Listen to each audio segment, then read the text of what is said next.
Sometimes it's a mood ring. It changes colors. That looks dope. That is just so nice. Earlier, I was just thinking, like, Hell yeah. I was walking from work and I got like one of those little patch things that sends out, and I was just like going up and down with it. I was like, oh man, you know what would be really great right now? Just like a yo-yo. I don't know what it. I haven't seen a yo-yo in so long.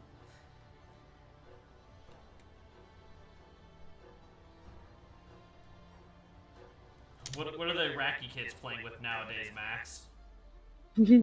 IEDs.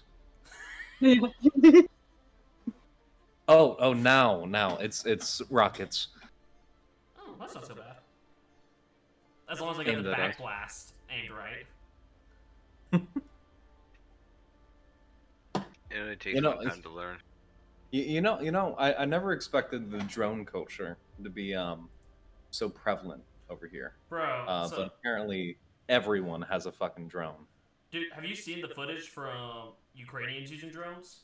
They're Yeah. riding on the back of like 2 tons with their little headsets on, just Yeah. flying it around like, this is dope as shit. This is what I wanted to do.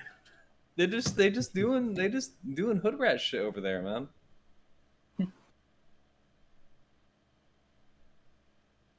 Okay. Okay. Where the hell are you guys? Are you recording? Everything good now? Oh yeah, we are Gucci. Excellent. The Gucci All right. gang. That's our new team. Is the audio good? I mean, from 6 out of the 7 present, yeah. Aw, sadness. God, I want fire.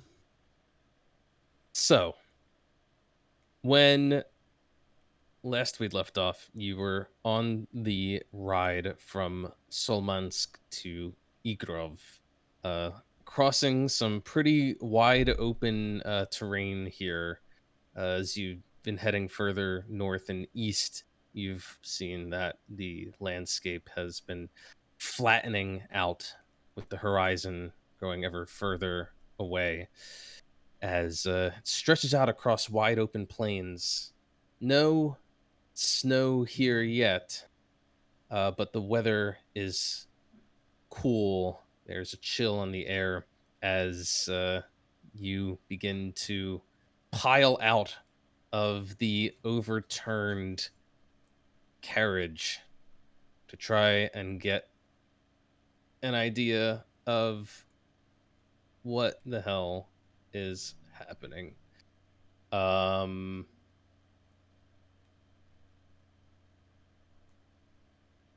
me take you to the map. It's the map. It's the map. It's the map. It's the map. It's the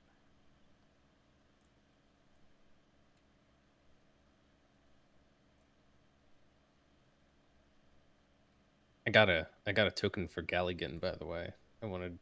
Didn't just want to use one of the generic ones that I've got for all the other commoners. For who? For Galligan.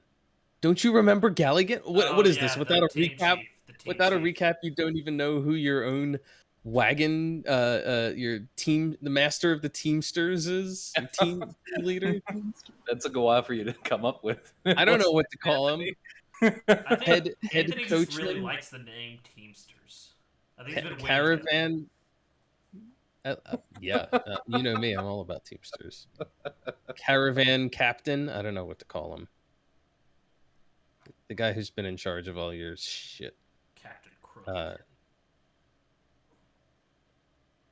Here we go.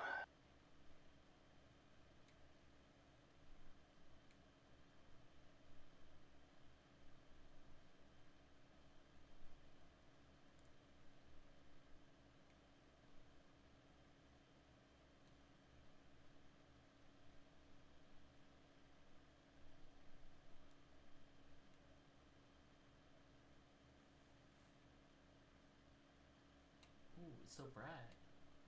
It is bright. You're used to all the dark grimness of Ustalevoy and the Undercroft. Here you are out on the wide open steppe. It seems that as you come climbing out of the overturned cart, did I have you guys take damage from the fall? Some of you? Yeah. Like 5 or so. Yeah, a few points of damage. You got knocked around a little bit. You find that the road you were on, which is hardly a road here, more of just a worn path through the fields.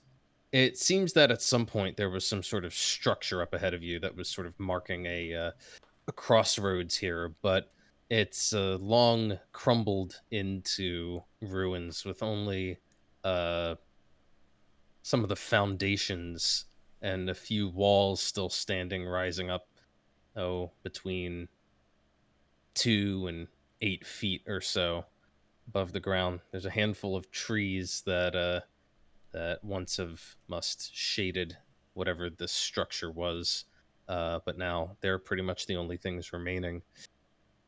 However, your more pressing concerns are probably what gave you the old tip over here, and you don't see any immediate signs of it. There's no signs of a creature or of an ambush awaiting you or anything like that. Just 2 large holes in the ground that seem to descend into darkness, one on either side of the road.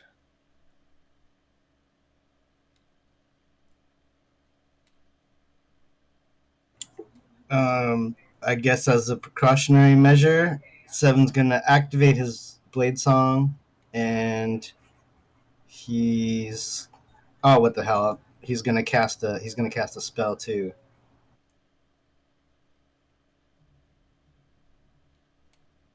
Oh, a spell? I thought Galligan was a half orc. Yeah. You thought what? Yeah, you made I thought Galligan Galligan was a half orc. Oh, did I? Yeah. Oh, oops. Oh well. Would you make him Well, a boring human? Oh. yeah, he had a nice hat. I liked his hat. What are you? Oh, look at that hat! It's so big. What? Wait. What's he hiding under the hat? What's he gonna think of a hat? the head just keeps going up. That dude's a certified conehead. Fine. I'll find a half orc for him later. Oh, wait, no, this is a perfect opportunity. I actually know exactly who I want to use. He's actually one of my favorite half orc tokens. I use him whenever I get the chance. He's actually one of my like companion followers in an old Pathfinder campaign. Good old Pathfinder. Yeah. Let me find it. Did Nimue, did you take damage? Are you on the ground? Or are you fine? Or what? It looks like I did take damage. Everyone, Just a little bit. Everyone think- took 5 for half damage. Oh, got you. Who didn't pass, or who did pass? We'll use this guy. I don't think I fell. Nice. Oh, hell yeah. Perfect. Got some All right, well- nice hair going on. Seven's gonna whisper over to Nimue since he knows that she can see things that other people can't see somehow, because she's awesome like that. And he's just gonna like whisper over that maybe you should scout around a little, see if there's something hidden here. I'll go wander. Yeah, can before she does it, can I put up an emboldening bond? I don't like this. Emboldening bond. That'll be on with me, Nimue, Vengeance, and Cat. And I'm gonna follow Nimue.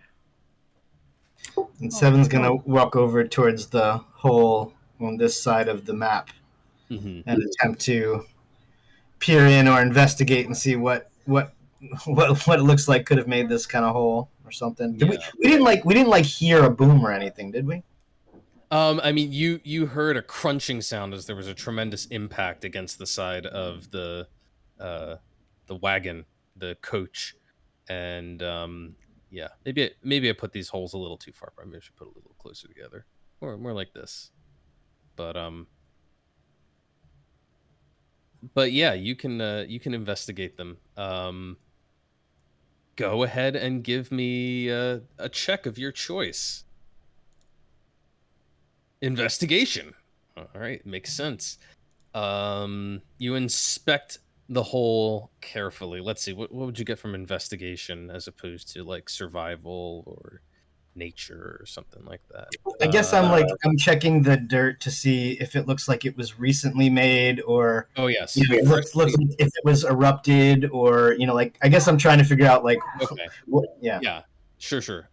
So you take a look at this hole. It's clear that the earth is freshly churned. It's still somewhat damp underneath, and it's also clear as you look around that the hole was made by something exploding out of the earth. You can see like not like rubble or anything, but like just clods of like earth and sod that have been scattered all over the place, where something must have come out of the ground with incredibly violent force. Is there any kind of like shrapnel or chemical or like ooze? I mean, any kind of like trace of what might have exploded out, or just nothing? No, nothing chemical, nothing mechanical that you can see. Although as you peer down into the darkness of the hole, you can see something that's rather apparent. It looks like there's some sort of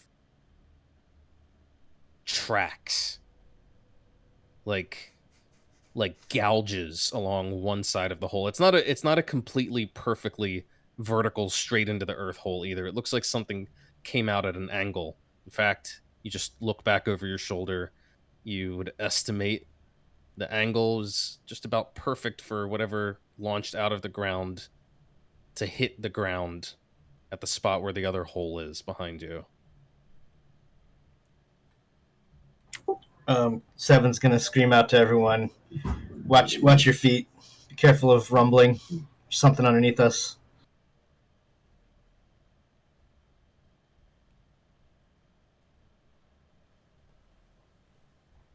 What are the rest of you doing as Seven is investigating? I'm letting Nimue take the lead here. I'm just kind of like watching her back, looking around, seeing if there's anything off about these ruins / see if anything's lurking in these trees. Yeah. You want to give me a perception check? Best perception check I've ever seen. Or not. Ooh, that was a real bad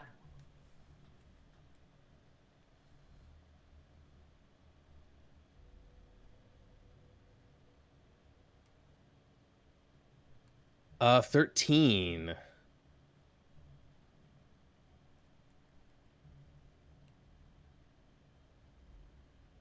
Let's see. The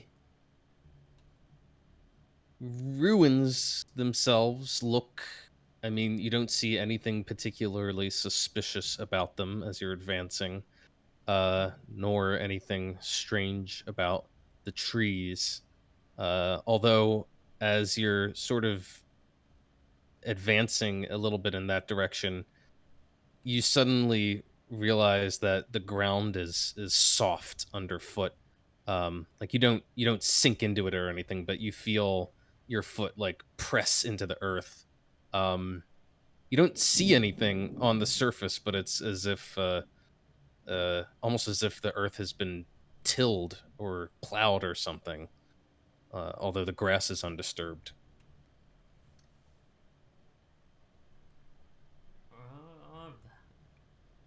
That's the case.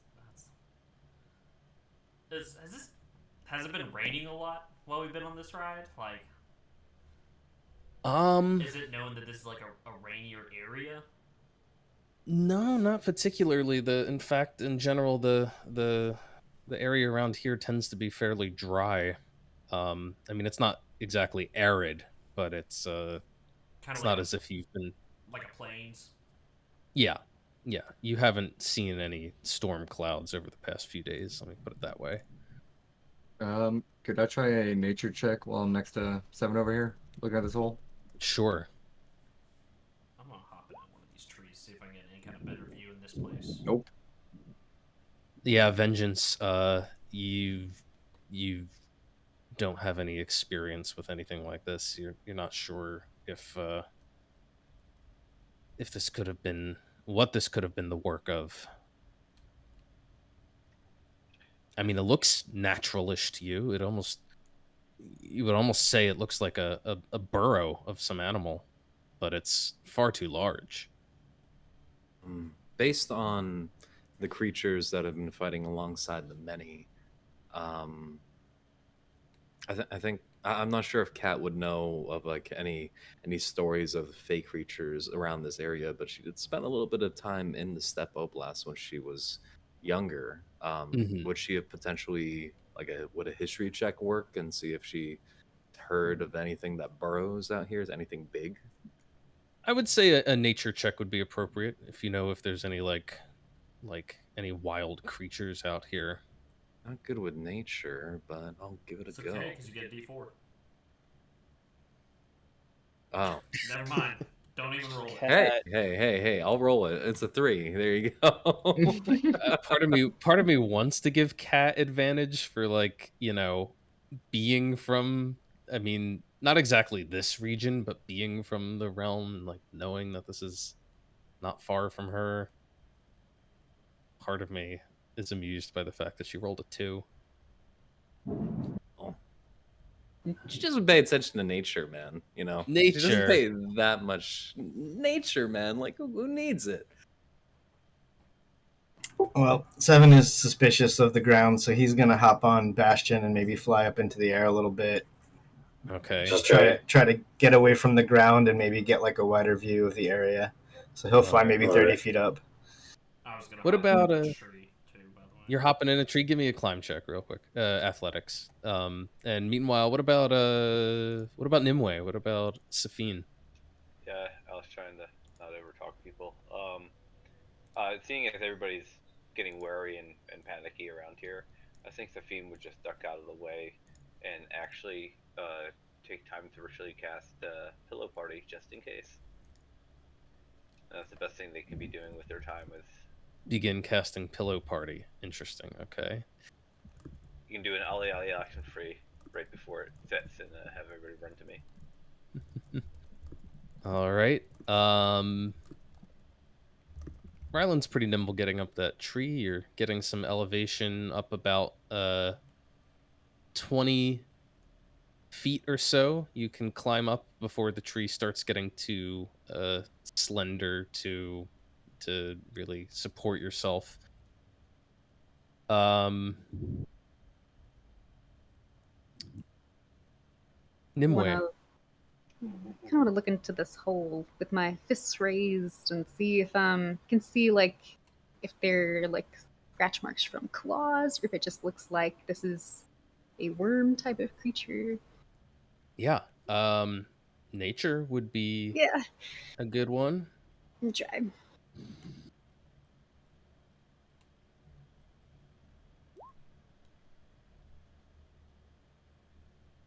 12.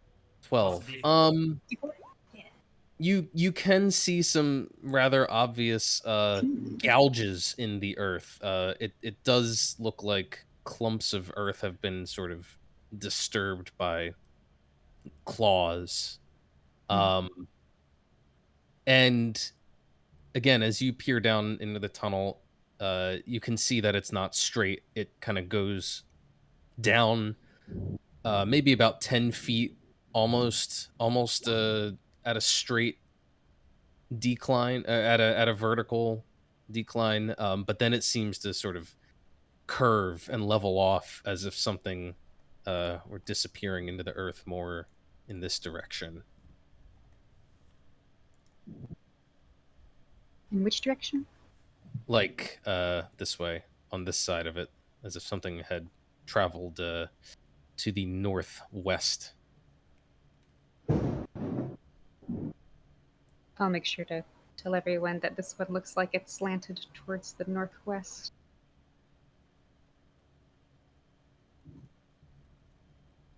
Seems like it's a clawed creature. How wide was the hole? Like, does it look like a person could fit in it easily? Yes. In fact, I would dare to say that 2 people could fit in it side by side easily. Seven's gonna and like, is it like how tall is the tunnel? I guess like, is it like 10 feet kind of thing? Maybe not quite 10, but it's big. Like you could. It's a little irregular, and you can see that parts of it are already even starting to like crumble and collapse in a little as you peer down there. But it is about like 7 to 8 feet in height. Seven's gonna he'll just say, "Be right back." He just flies in. What? Flies in. All right. Yeah, just everyone. shoot down there in Bastion. No, stay here. I'm gonna see if I see anything down there. Looking at the party. Oh, so he can go down random holes, but I get yelled at when I do it. Okay. You can't fly, and he's trustworthy. I can teleport. It'll be fine. I'm not trustworthy. Not quite. All right. I have to admit, I don't have a tunnel map for you, but Seven, you begin floating down the hole. You can easily kind of surf on Bastion without even worrying about brushing your head, but you do feel some of the soil above you, like trickling down every once in a while into your face, into your hair. The tunnel. He speeds up. He's like, imagine you're like, you're surfing down a tunnel. You're just kind of like looping around the sides like a hyperloop. He's just trying to like get through this thing as fast as he can. Like He's trying to surf it. yeah, holding out his arm for like balance or whatever. Okay, all right, I like that. Yeah, you just shoot down into the darkness, and like I said, it descends down. It seems that it varies in elevation a little bit, but it seems to remain constant after a while, somewhere in the general range of 15 to 20 feet below the surface, you would estimate. And it does indeed kind of go running and sprawling. It seems to sweep up northwest, and it's curving around, and then it kind of snakes around in the other direction. And I'd like you to give me a perception check. Now that you're down here, you can clearly see the claw marks of some sort of creature that has gone through. And He's really busy trying to spin and speed and be really cool. He's not paying too much attention. I can just see him down there, like, this is awesome. basically. And just cruising along. Oh God. With that bad of a perception check, he's not even gonna see it coming. Nope. All right. Everything's fine. No issues. He's cruising, going as fast as he can manage. Don't. There we go. I like that better. Let's do it like that.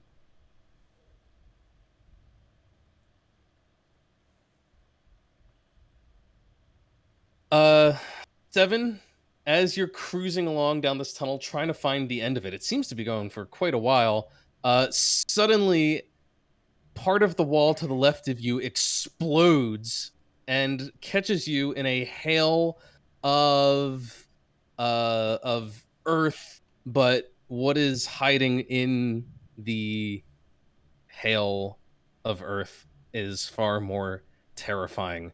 You don't get a great view of it with a natural one, but what looks like a gigantic beak pushes through the earth and chomps on you.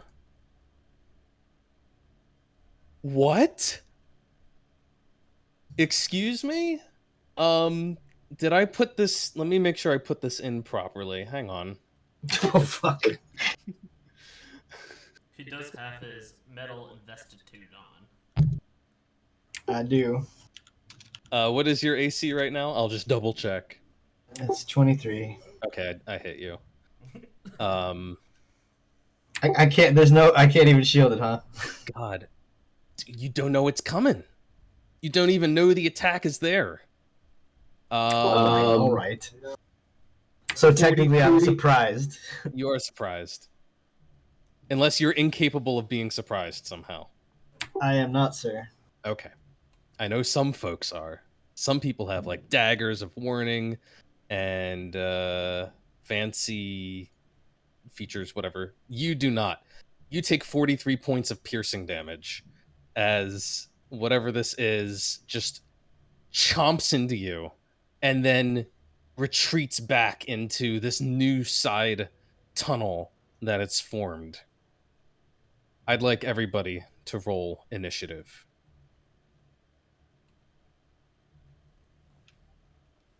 Everybody had their hit points. Yep. Jesus.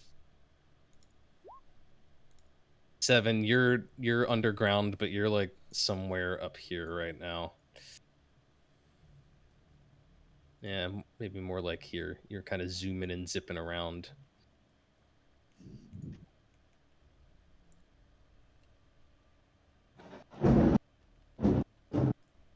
Are you guys picking up the thunder from my mic? Oh, It's yeah. insane. little bit. Yeah. It's That's okay. You're giving Max a little piece of home. The guys are angry about the loss. Oh, yeah, right. That. Yeah. All right. Is everyone in the initiative tracker? Do. I think you guys are all there. Galligan has climbed up on top of the coach because he's inspecting it and looking at the damage in the side. But let me make sure I get the others.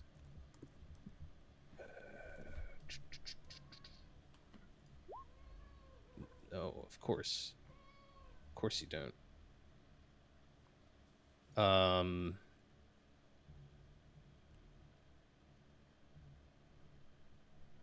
just saw your avatar on Roll20. What's up with the monkey? Oh, I'm sorry. Pat, what's up with the monkey? I knew you were talking to me. That's an orangutan. It's an ape. It is an orangutan, actually. Me and my boys are playing a game of Eclipse Phase, and it's a type of body you can have in it, and so I chose to be a space cowboy orangutan. His name is Right his on. name is Charambe. Sure. Damn, that's actually a great name, and I should have went with that. Fuck. I went with I was like, if some little kid made a space cowboy, what would he name him? And I went with that. What's his name? It's like Shiloh Danger or something like that. But I took the joke from Guardians of the Galaxy, so he goes around and calls himself Space Ranger. Okay. So, let's see here. For obvious reasons, Vengeance, sorry, 7 is aware that he is in combat. But for the others up on the surface, you're kind of wandering around, still trying to figure out what's up. Maybe waiting a little apprehensively for 7 to return. Ryland, up in the tree, with your higher vantage point, you're able to spot some folks that you couldn't before. They are hiding amongst the ruins. In fact, even seeming to perch on what's left of the stone foundations here. You can see 3 half-orcs. Do they look like nice half orcs? I mean, you can decide that for yourself.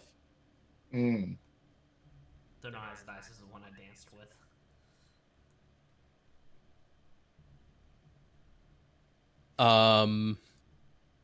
And when they see you in the tree,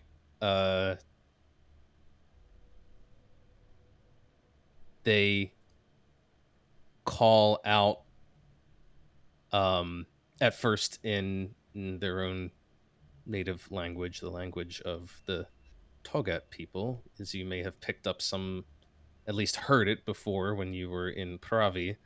But then when they realize that you don't understand, the one in the lead looks a little frantic and gestures to you, saying, "Get off the ground!" I am And off Vengeance, it's your turn. Would I have heard get off the ground? Is he loud enough? Yeah. Okay, cool. Well, I'm gonna get up on the wagon. And then I'm just gonna take my bow out and be at the ready. Okay, take your bow out as you climb up on the wagon. No check required to do that. You just get up there, and you are. So, are you like readying a shot with your bow? Yeah, just in case something pops up. Okay. 7. Yeah, Seven's gonna pull out his second short sword, and he's gonna collect himself after getting bit. He's still got that metallic sheen on his skin, and he grimaces and he starts to head down the whatever new tunnel was opened up by this thing biting at him. I'm gonna try to give you a rough idea of the tunnel that you just came down and the new one. This is not how I intended this to go. So, To be fair, he probably did not have a good sense of direction in these tunnels, so he probably doesn't know exactly where he is right now. okay, fair enough. You know that you're basically at a T intersection. The cross piece being the one that you were just riding down, and then the sort of the vertical part of the T being the new hole formed by whatever this creature was. So you're going. He has wherever this beak came out of, he's going that way, and he's got about a 45-foot speed. So let me know if I see anything or encounter anything during that. All right. You go about let's see, about 20 feet down that hole, and you can see that it's got a little bit of a curve to it. You go around the bend, and you see a creature there. It is massive, so large that it's basically taking up the entire diameter of the hole. And it has, from what you can see, just kind of the front third of it. It seems to have an almost shark-like kind of barrel-shaped body, but it comes to a point where it has a massive beak. You can see that it also has these heavily muscled forelimbs that are covered in flexible plates of scales and tipped in massive digging claws. The entire thing, like I said, it kind of gives you almost a shark-like impression. It's like if a shark was mixed with a rhino and maybe a mole, and all of it was blown up to a terrifying size. And it is looking at you with two tiny little beady eyes and seems to be kind of pawing at its open beak as if it wasn't expecting whatever it just bit into to be so hard, and it's kind of unpleasant. It's like, yeah, like trying to work the pain out. Well, someone else is going to work some pain out because Seven didn't like getting bit like that. He wants to teleport out and warn everyone what he found, but I don't think he can resist taking some revenge swipes at this thing first. So he's going to just head in with his short swords. All right.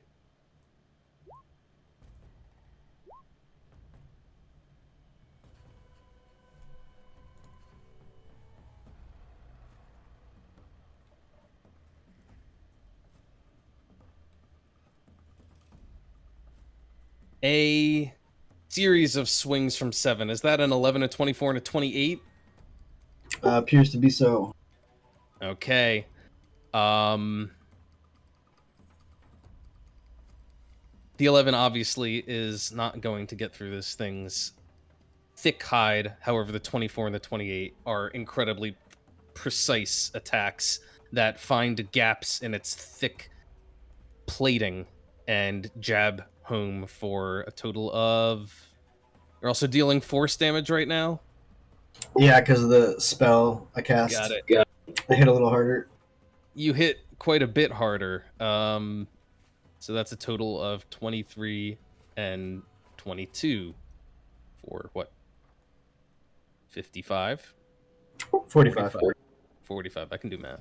That is, well, you certainly gave as good as you got with that. And with those 2 strikes, you can see the creature is very, very displeased. 7 is amused because this thing looks quite metallic, and right now he does too, so he gives a very steely grin back at the thing, and prepares to teleport the fuck out of Dodge when he can. All right. Ryland? There's nothing I could really do from here.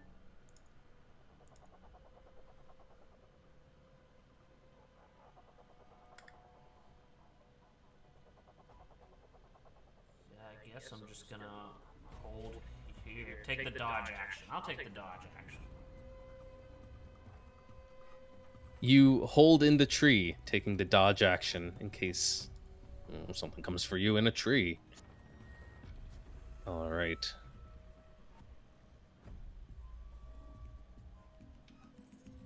I'm going to Misty Step using Oh, my bonus action. Hold on 1 second, Safine.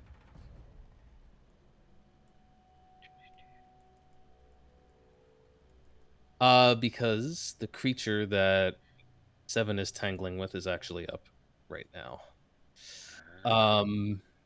It is going to...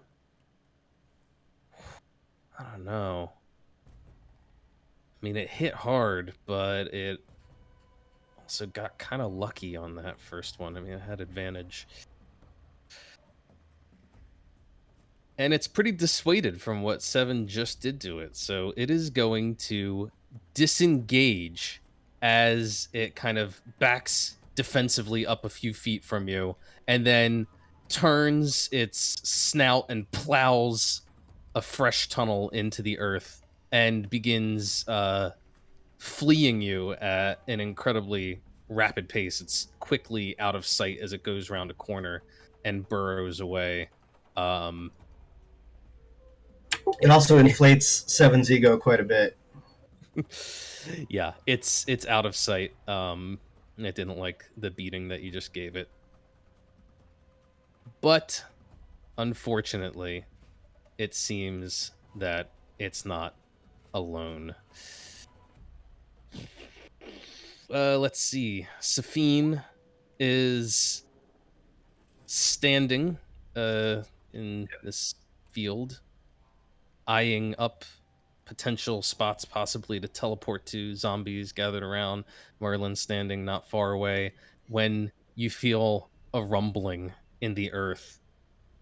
And then something explodes out of the ground. Another of these creatures, although absolutely massive in scale, and leaping out of the earth in much the way that a great white would break the waves, as it was swimming straight up to peg a seal, send it flying. This thing literally blots out the sun as it flies overhead right about here. Holy shit! It's one of those. Oh no! Oh, And soars through the air to come crashing down right on top of Safine, their 2 zombies, and Merlin. Do I get a chance to take a shot at it to try and knock it off course? You do have a chance to take a shot with your ready to action. Is that an attack? It will be in a second. Let's see the short bow first. A 22 will. Well, actually, oh yeah, that hits this guy. Oh, thank God. And then it's a sneak attack too, considering that he's that close to Safine, right? If I remember how it works. Well, you first take the shot when it's breaching, I assume, because it comes sailing out of the True. ground about 20 feet away. Somewhere like, oop, not what I wanted to do. Wanted to copy it and drop it right here. And drop it right here, but larger. And more like this. Yeah. But that will definitely land for the piercing damage. So no sneak attack then? You know, I'll give it to you. I don't think this creature was expecting to be shot the minute that it erupted from the earth. It's normally the thing that does the ambushing. Okay. Let me roll that because it's being stupid and not rolling. There we go. Say it was surprised. Wow, very nice. A total of 32 points of damage. Nice. Good shot. Good. Pop the bitch in the eye. Could be better. And it will, unfortunately, one cross short bow arrow will not stop this thing's tremendous momentum as it crashes down onto Safine and company. I need the 4 creatures there to give me strength or dexterity saving throws of your choice. Not good for Merlin. Nope. Let me do.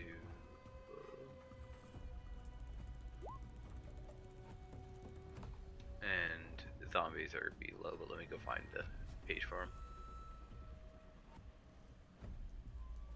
Merlin could be one shot here. Merlin could be in trouble. Hmm. Did 2 come through? Yeah, 2 fails. Yeah. Zombies fail. Is it a D20 attack or is it a special ability? It is a special ability. Cool. I can't do anything about that. Awesome. All right. Everyone failed except for Safine. So everybody who did fail. Just make sure I got these right.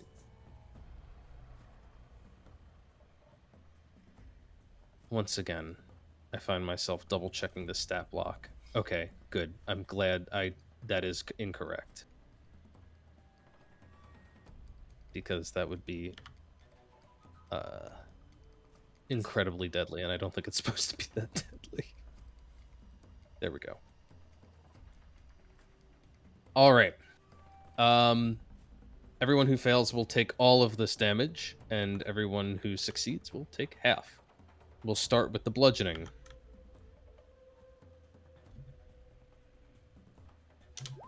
That's 17 points of bludgeoning damage. And from this thing's massive claws, 21 points of slashing. Ugh.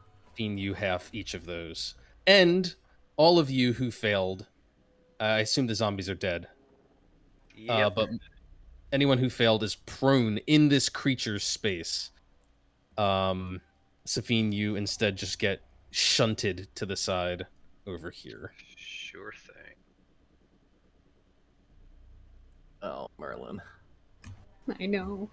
He's still alive though. For now. And that will be... fly away. It's fine. Yeah. Oh, wait. Hang on. It only... Yeah, it's got some more movement. So it's going to keep going. And it is going to shove itself down into the earth, literally just like kicking up stuff, probably kicking up the zombie bodies as it begins digging down and forming another hole at a slight angle about 15 feet down.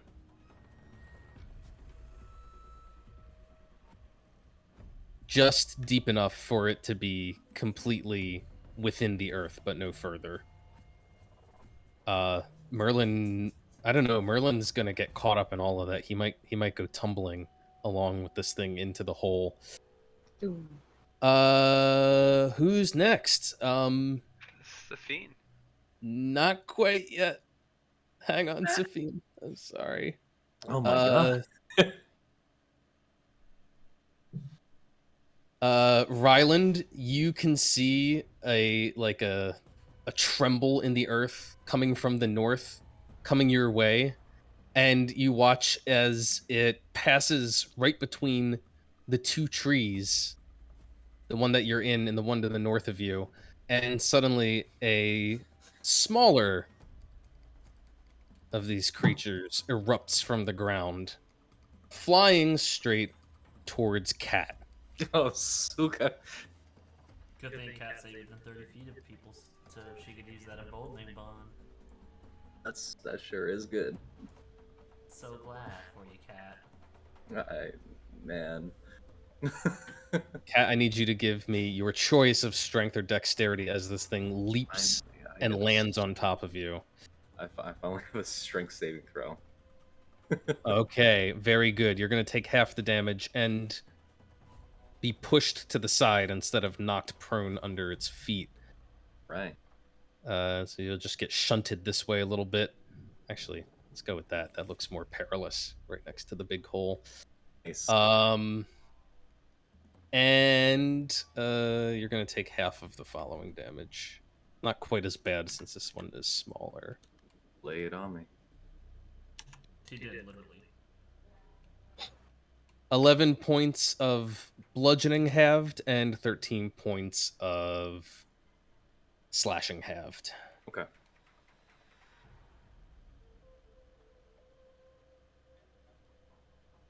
All right. Good stuff. Now, Safine, it is your turn. Okay, so first I'm going to pop a Mantle of Inspiration, so that's going to be myself, Nimue, Ryland, and Cat, and Merlin. Going to get 11 temporary hit points. Nice. And can move. I'm gonna yell to Merlin, can you make it to me? We can He'll move sure up try. to our speed, right? Yep. All right. Without an opportunity attack. Then I'm gonna move up here. How far down is Merlin into the hole? I imagine he's probably only like 5 feet down. He's kind of on the Right. decline. Am I able to use... I mean, I've got now 60 feet movement while moving around this guy. Mm-hmm. Can I get and touch him? Touch him? Yes, you can touch him. Okay, that's all I need. Oh, I see what you're doing. You can teleport him out of Come there. fly with Mama Bird. Nice. And I'm gonna put us up in a tree. I'm gonna put us up in this tree up here. All Thank right. You, Safine. You hear Nimue you shout? You can get up to about 20 feet in height. Again, these trees aren't huge.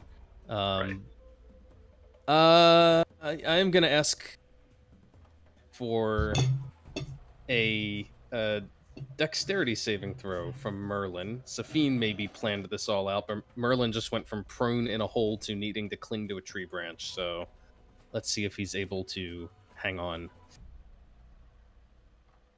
Oh, God. The poor bird. I know. He has a fly speed, damn it. He does. He's a bird. He's in a tree. It was still prone though. I don't think you can fly when you're prone. That's technically correct. Yeah, he's very disoriented and he's going to flop around in the tree. He's not going to fall all the way out of it, but he's going to fall about 10 feet down through the branches and take a little bit of bludgeoning damage before he's able to catch hold of himself. Only 1 point of bludgeoning damage on the way down. Okay. Well, he's up positive 10 from where he was. Right. Q. I passed turn. That was my bonus action. Yeah, we're good. All right. Let's see. Merlin at 10 feet, Safine at 20, Ryland at 20. And the 3 half-orcs who realize it's too late are going to shout at each other.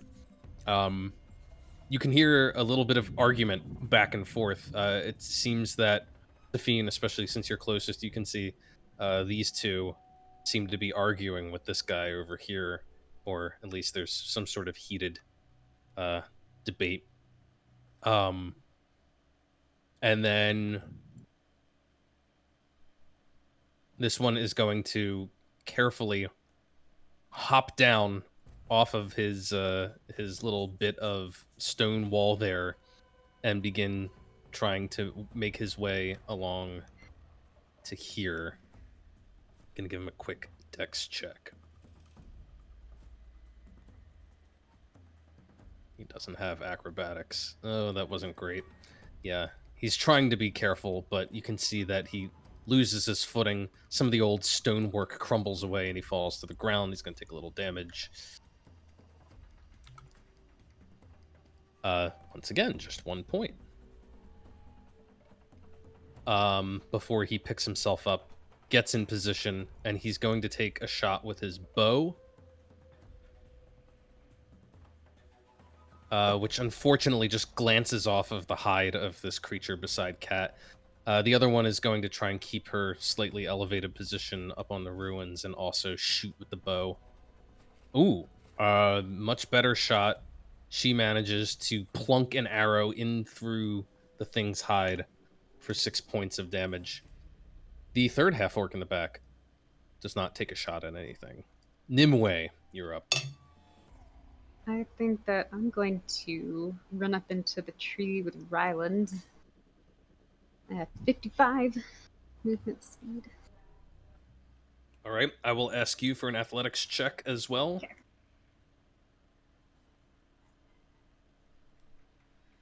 Athletics, not too great at athletics.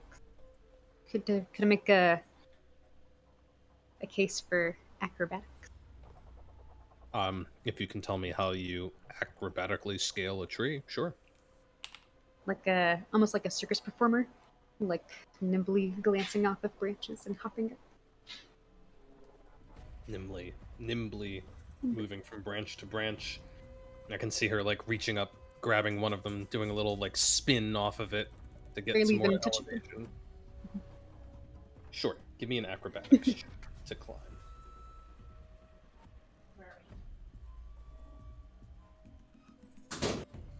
Wow. Okay. That is, moving in style. You can easily ascend to the top of the tree. Nice. 20 feet up. I think I'll pull out my bow and try to strike at the one next to Cat.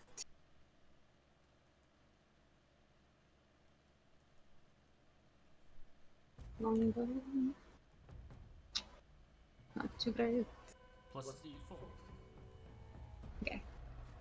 Don't know if that matters. Ooh. Yeah. So the first one's a 14. 15. Yeah. 15 on the roll? 15 is not a hit. Okay.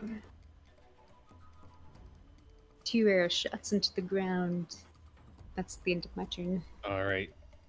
She takes her shots, but these things have thick hides, and you watch the arrows just bounce off of them. In fact, they don't just bounce, they're deflected. They hit, and then they kind of skitter off at an angle, almost like they would against well-made armor. Who's left? Kitty cat. Not quite yet. Man.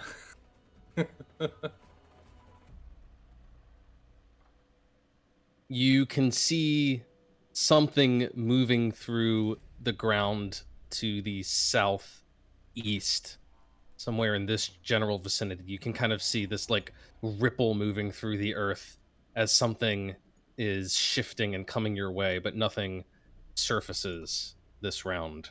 Cat. Coming my way.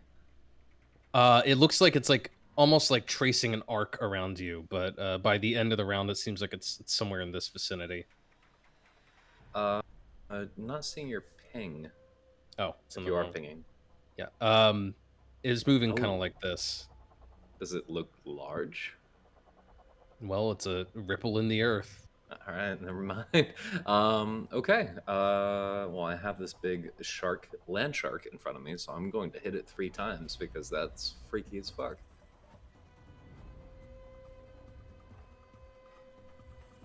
The Melnikov blade finds purchase on the first attack, but the second 2 each glance off of its thick hide. Oof. Okay. Then I'll do that first one. Only 8 points of slashing. I'm rolling like shit tonight. I'm gonna do something a little unconventional for Cat. I'm gonna burn an action search, and I'm gonna try something because I read something in the Crystallized Grace that I have. I'm gonna try casting Mind Spike. Interesting. You know, we really need to hear what it looks like as you activate this thing. I don't Yeah. actually know. Imagine What it's would low this light thing look like? constipation. Strike one of these for 3 like rounds. I have this little big ass grapefruit looking thing, and it glows in my hand. I'm like, can you look? I don't know what you do, but I want to reach into mind of monster. Uh-huh. And as you do so, the surface of the crystallized grace begins to ripple almost like water. All those little ridges kind of like ruffle around. And you cast Mind Spike. I don't know how I'm doing it. I just know it's happening. Can you I don't even know what mind I have to remember. Is it a saving throw? I think it might It be is a saving throw, a wisdom saving throw, and It's a Mind Spike. Why would it be a wisdom save? Of course it is. Everything's a wisdom save. Against psychic damage. All right. 3d8 psychic damage. Well, it's rolling in private. Hang on. It rolled an 18. Okay, so half as much damage on a successful throw. So I'm reading the second part of the spell, which I'll just copy because I didn't find it on Roll20, so I'm using a janky ass site. Probably wrong on whatever site. No. Yeah. Reach into the mind. 3d8, half as much. You always know the target's location. That's on a failed save. That's on a failed save. It succeeded. I think it's On a failed you always. save. You are Oh, also. fuck. Damn it! All right. Then that's But it. it will take half the damage. Let me roll that down real quick. Only 3 points. It'll take 3 points of. Yeah, you don't really know what you're doing, and you're not really sure what to do with this thing, so you're just like, reach into its mind. And it does a little bit, and you can see the thing like shake its head a little dismayed, but not particularly hurt. I will continue trying. Alrighty. Merlin. Is Merlin still prone on a branch that he fell onto? Yeah, he's technically prone. He's like laying over a branch or two. He'll get himself up onto that branch. And I'll have him fly a little bit. And have him come this way, just a smidge. He's gonna be in the air in this tree.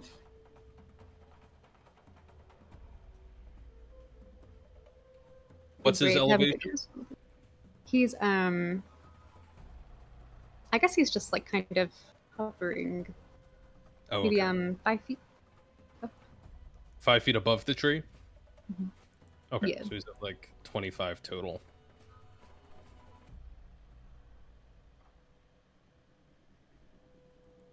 So he's 25 above this tree. And, or yeah, from the ground. Mhm. Um,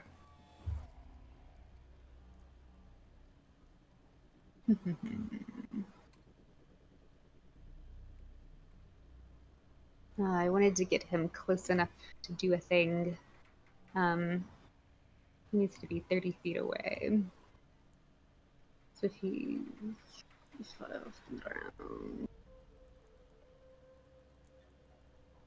So if he's 25 off the ground, he would need to be almost like on top of this thing to cast a 30-foot spell.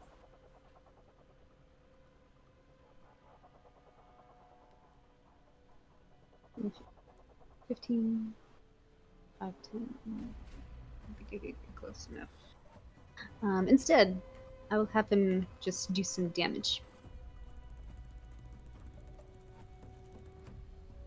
I'm gonna cast Toll the Dead.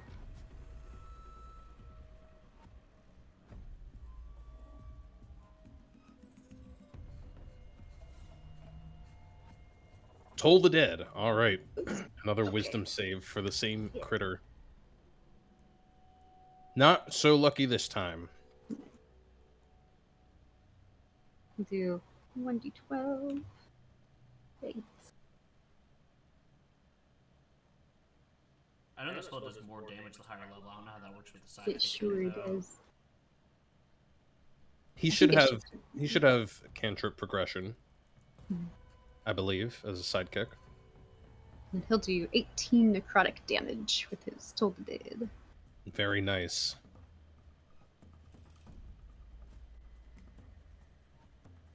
All right, that definitely hurts the thing. And now you can see it's like shaking its head back and forth. Its whole body is like swaying. It's pawing at the earth. And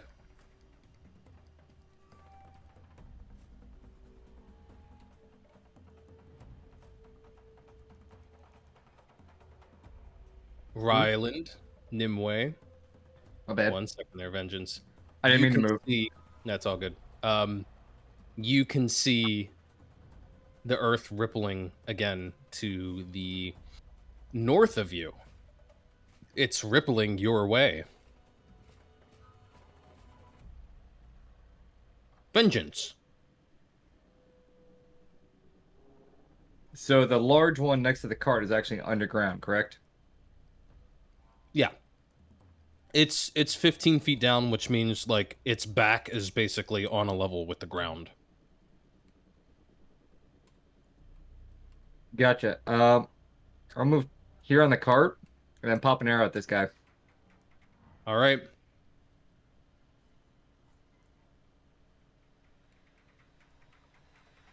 Hmm.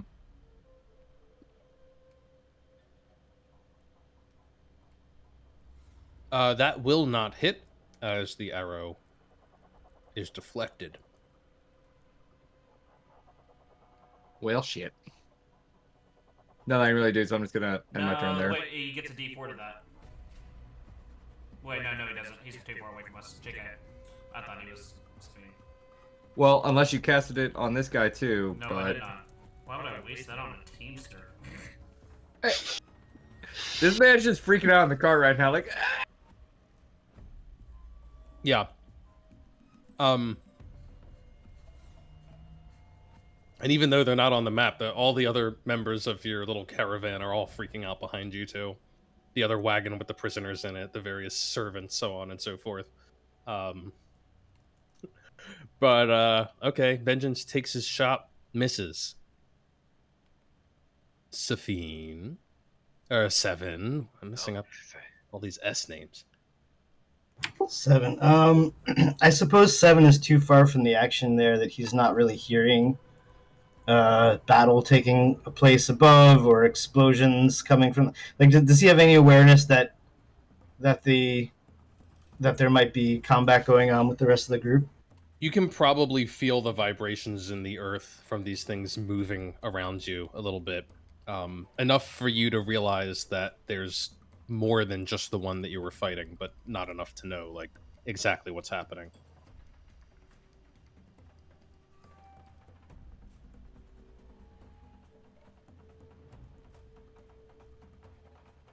Okay, so basically he only knows there's more of them. He doesn't know that they've actually breached. No, give me a perception check.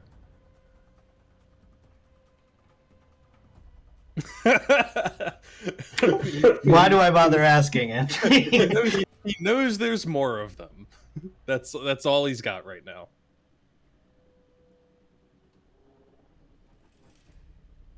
Changes my plans a bit.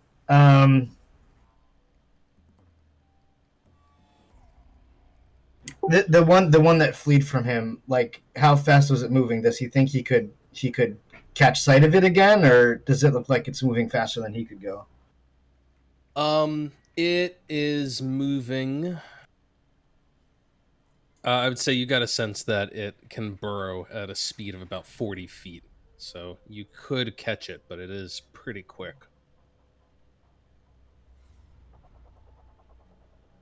Fuck it. He's gonna go after it.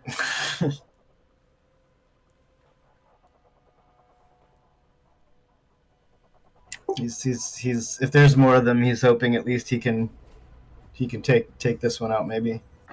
All right. Go for it then. You can definitely catch it. You follow it around in its tunnel. It's not hard to track. And you see it burrowing away from you.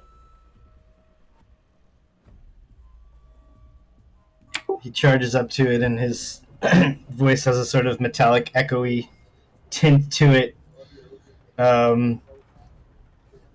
As he yells out at it. Not that it can understand him. It probably can't. But he basically says something like, "You have no chance to flee," and then just drives into it with his short swords again. Okay. Attacks. 22, 22, 21. All right, all three land. Oh, boy.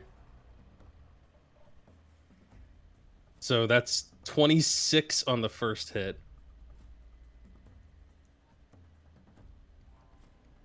(26, 17, 23). So 56? 56? Is that right? With its back to you, it cannot present a good defense, and you just jab, jab, jab. Wherever you find creases in its hide, soft points, you just drive your blades in, and the creature's haunches falter as its backside kind of flops onto the ground. It keeps trying to claw forward a little bit further and stops completely. Nice. I suppose this thing is so thick that it would not be quick to try to cut a piece off the body. I mean, Seven doesn't know that his friends have seen this thing yet, so when he comes back out, he wants to like show them like this is what's down there, because he knows there's more of them. But I don't know if there's an easy trophy to collect here, if it looks like it would take a while. I mean, if you could probably, I don't know, spend another action hacking through one of the limbs. Now that it's not resisting, you can find a weak joint and cut off. I don't know. It's like it's a shin or whatever. All right. Well, I've used my action and my bonus action, so I guess that'll have to wait till next round. Okay. You know what? I'll say you can hack off one of the claws as a freebie. Yeah, if I can just like free object interaction, like chop off the end of a claw. Like he just wants something that he can throw down and say this is what's underground. Like something. Yeah. if you don't care about like harvesting it carefully, you just want proof, you could just swing, hack off a claw and take it with. All right, he hacks off a claw and ends his turn. All right, Ryland. So the other one's. So we got one coming towards me, and we've got the one visible one. Or am I able to hit the guy in the hole since his back is level? Yeah, you could feasibly take a shot on him. He'd have cover down there, but Disgusting. I don't like cover.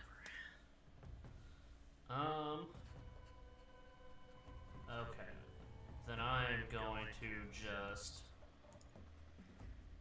kind of grab hold of that main trunk of the tree and lean out and take a shot at the one fighting cat with a guiding bolt upcasted.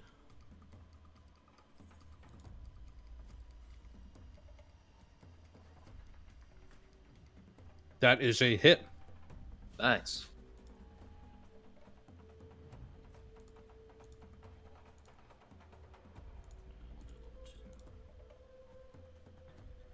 $16 points of radiant damage as the magic blasts into the creature's flank. And he'll just give a shout. You're doing great, cat. Keep it up. Oh, thank you for believing in me. Yeah, that's all I can do. Got it. Let's see.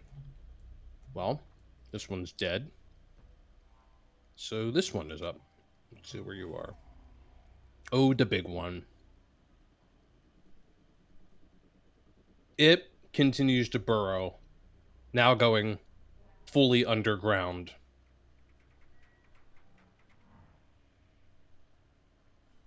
Vengeance, you feel a rumbling beneath you, and then, to your surprise, maybe not to your surprise, the entire wagon begins to shift and sink into the earth as this thing digs directly underneath it and then emerges up through it.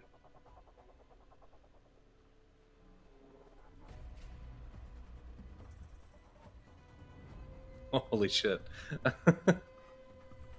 It completely obliterates the wagon as it essentially just burrows through it. And it's gonna try and bite at you. Okay. Rude. Stop whispering. Damn it. It's a 25 to hit you. I don't get like a reflex to jump away because I can obviously feel it coming. I know you're way too far away too. Man, don't try and game your way out of this. Chompy, bitey, but you're about to get a reflex save to not just collapse into all of the debris that's falling around this thing. But first, you're going to take 42 points of piercing damage. Excuse me? That's what I asked. If I should. I clearly knew it was coming. This is some questionable shit. Now you can make your dex save.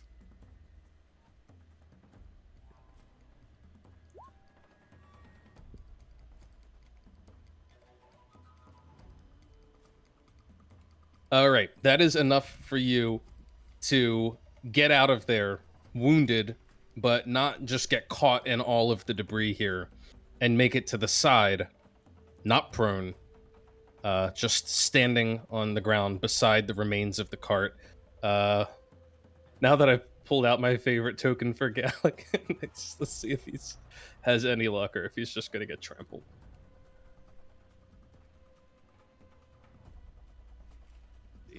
He's not particularly dexterous. Couldn't you evade some of that there, Pat?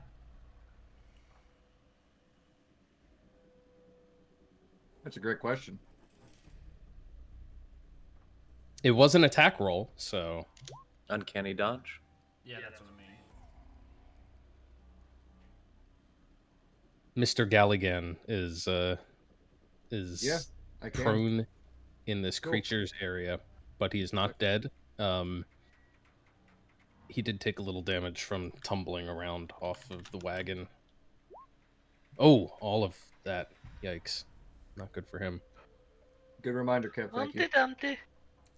All right. So there you go. Evasion. You managed to kind of brace yourself and get out of the way of the worst of it. Although you do still take 21 damage. bad damage. All right, the next one. Where are you? The one that's fighting Cat. It's been getting hit hard. It doesn't like this, so it's burrowing under. It goes down into Wait. a hole. Does it leave my reach? It does. And you get an advantage on it. Oh yes, from Guiding Bolt. Yeah. Let's see. And I'll throw on a superiority die on this one.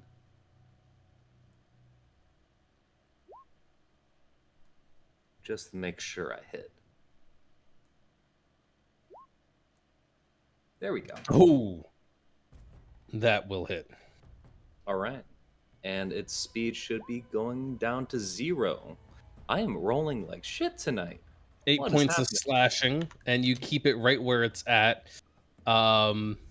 Basically, I imagine that as it's trying to dig down, it sticks one claw into the earth, and you see an opening there. You hack at that limb, cutting into it, and it recoils back, sort of tucking that limb into itself. And you've forced it to fight you. Congratulations. It's going to try and bite you now. That's a 19 to hit you. As a miss. All right. It I would just... throw another. I would throw another reaction, but I already used it, so all good. It tries to chomp down, but its beak closes on nothing. Safine. I look down at the shark dog thing fighting at Cat, and yeah, I don't need to be the animate object bot every time, right?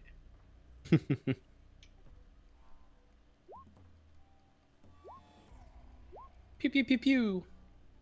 I hit think with we five need to come to some sort of understanding over animate objects so that you feel like you can use it more freely without it. Well, no, I thought of a really cool idea that instead of doing so many tokens, I can make tokens that are just like pips on a die.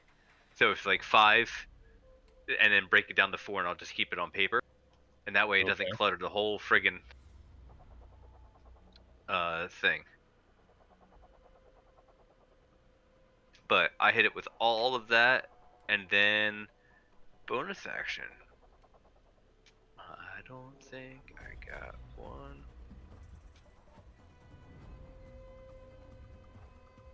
Yeah, everybody's already benefiting from temp HP, so it'd be a waste to do it again. Unless I'm just going to inspire Cat so she can attack harder on her turn. Bardic All right. inspiration to Cat. You always Bardic. inspire me. Inspiration. The scouts continue to shoot. At least 2 of them do. The third one is yelling something at them. And once again, their arrows are glancing off Nimue. Riley, I still see one coming towards us. Yeah, you saw one moving around to the north of you. I think that I'm going to go ahead and activate my tattoo. Because I like that it lets me do weapon attacks at 15 feet. And I'm going to hold an attack with the super special quarterstaff, the Eldritch Staff.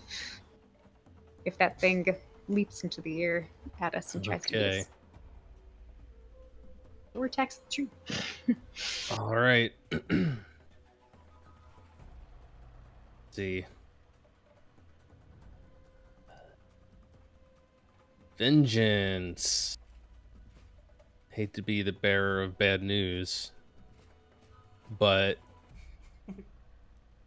No. you see a creature leap out of this already existing hole right here Oh my god. No. Sail through the air gracefully and try to stomp down on you. Your choice of a strength or dexterity saving throw. Oh, Dex for days. Holy to- shit! It's a to make fucking. it disappear. How many of these are there? It's a whole fucking school of them. Hope it's a DC 18 save. That is on the little guy. That is a pass. Dang. All right, you'll take half of the following.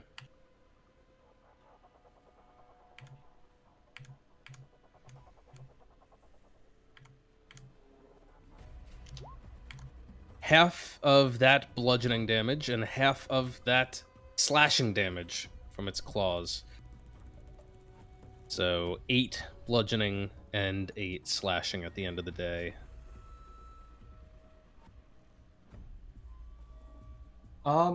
Actually, does this apply here? Because then I would take no damage. You already used it this round. No, I didn't. No, I didn't. evasion is the passive for thieves. Yeah. That It's allows just you to make a passive save. dex save, you take nothing. Dex saving throw to take only half damage. You instead take no damage. Hmm. Yeah, absolutely applies here. You take none of that damage as you nimbly step away from the thing as it pounces down and leaves deep gouges in the earth where it lands. Nice. Cat. All right. Am I still in range of emboldening bond? Is that still up? Have I? You're not should I within have 30 been? feet. You are not within I'm 30 not? feet. Okay, cool. Then I will just take But the you attack could, action. You know, technically move to the other side of them. I could, but let me just attack real quick. You do. And Nope. throw a d6 on it. Nope. Thanks to Bardic Inspiration. Maybe. I think it's an 8. Nope. Oh, it's a d8. Maybe. I should, Oh, maybe. maybe. No. Oh God Uh, damn it! Actually, a 17 is a hit. Yes. Oh, okay, cool. Let me just You got throw there. that one. All right, we got there, and the second one is a 20, And the that third- will land. Nat 1. Are you Why, kidding why, me? why don't you roll the damage on that second hit before you go Oh. worrying about the third? What is going on? Cat, you drive the sword into this creature once. It's already wounded, and it's easy for you to, with a little bit of help from Safine, find your mark and stab it.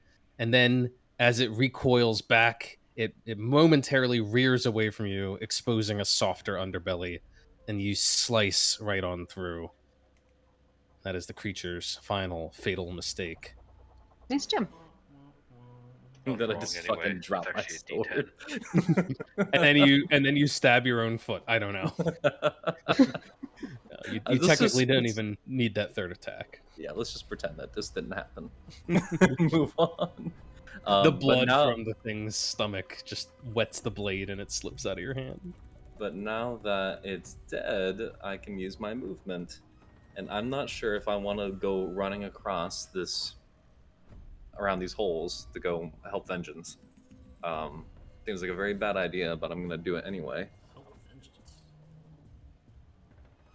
Cat's the real MVP. I'll start moving that way. I'm mostly there to help our caravan captain, but Vengeance is there too. Great. Okay. Merlin? And will.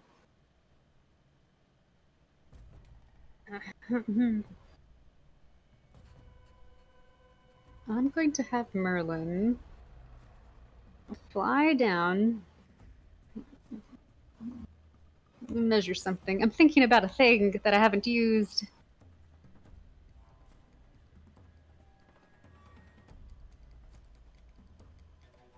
Going to fly to the ground. Oh goodness, I don't know how helpful this is going to be. But Merlin's going to try a thing. I'm going to have him use Speak with Plants. Oh,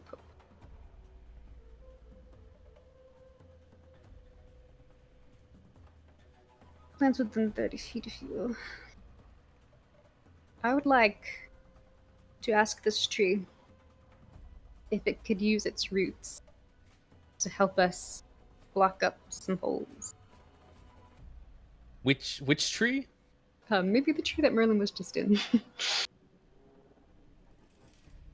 Limited sentience and animation, giving them the ability to communicate with you and follow simple commands. I love this.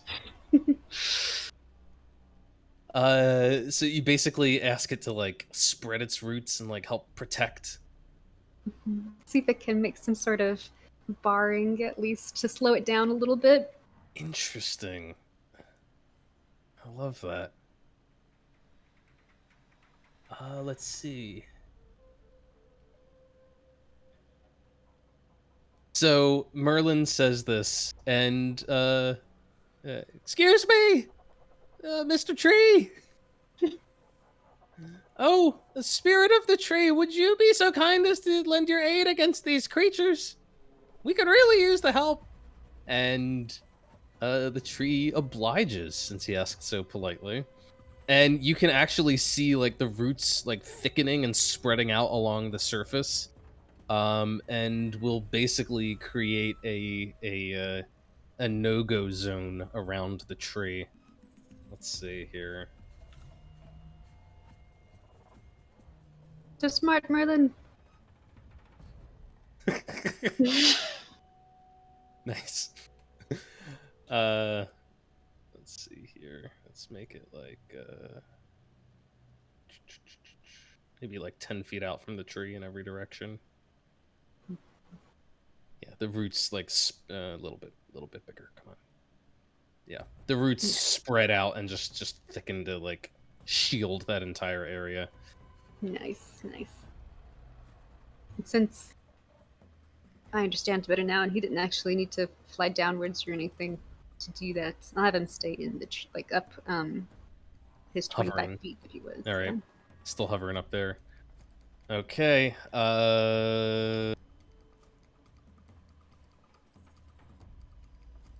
Well, Ryland, Nimue, you've been bracing yourselves, waiting, knowing something is out there, and sure enough, it comes for you.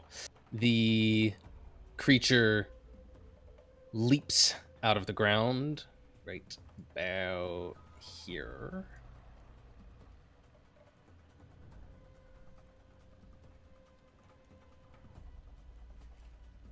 And soars through the air, reaching its apex at an elevation where it can actually take a nibble at you.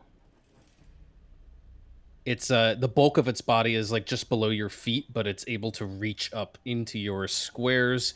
Who's it gonna be?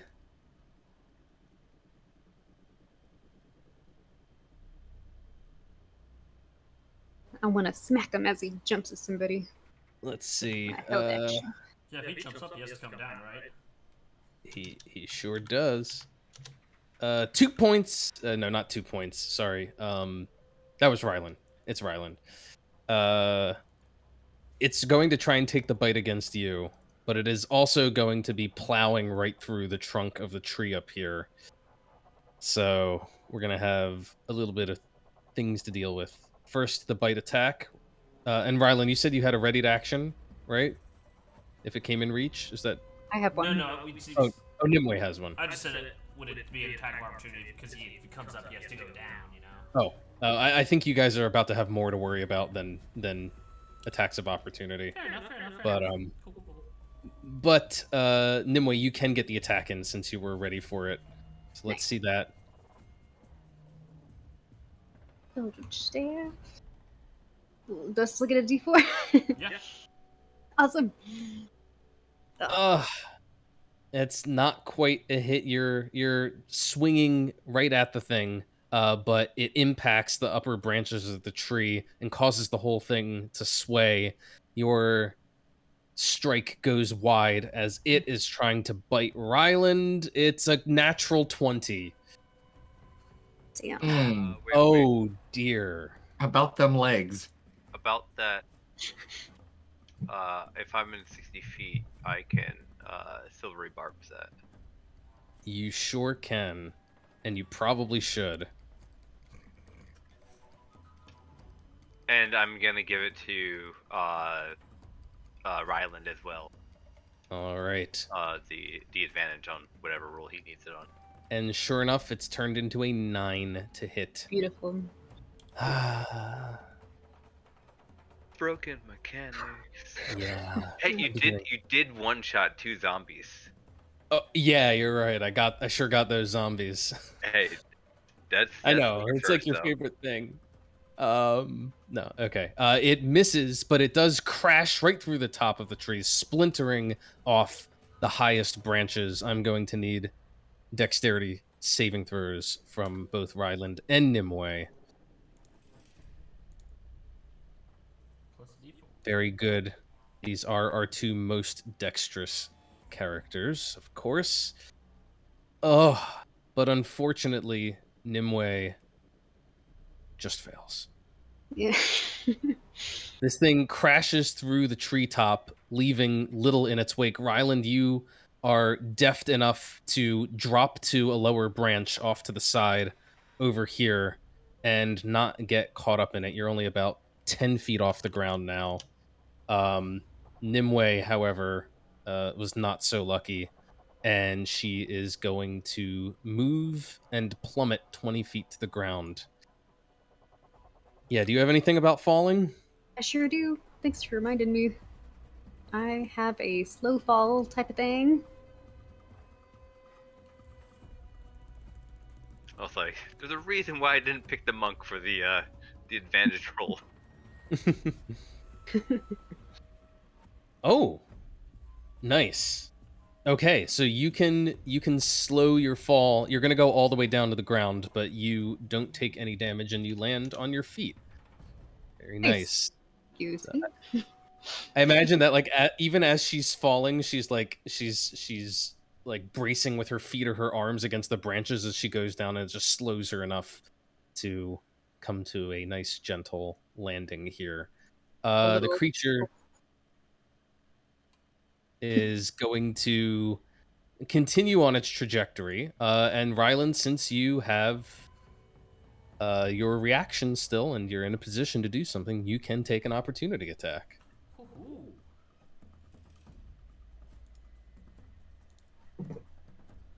Haven't used one of these in a while.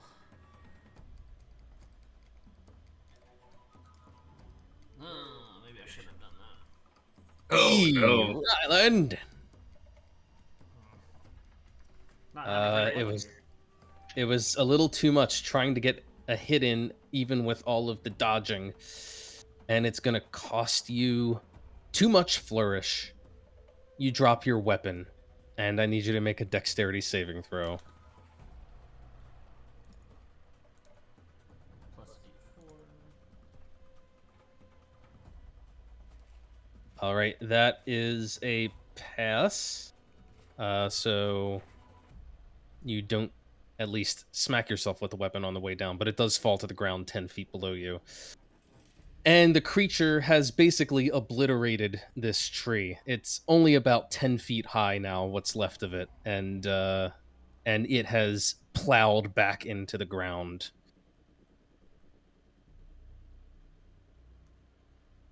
Let's see. Does it have enough movement? No. Actually, it lands on the ground. It doesn't dig into it. So it is on the ground. This tree is only half as high as it was before. Vengeance, you're up. Well, stabby stab time.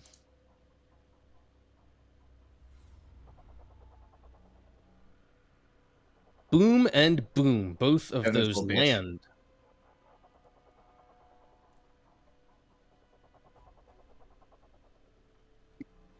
And of course, the good old sneaky sneak. Not bad. All right, a total of the heck is that? 37 points of damage.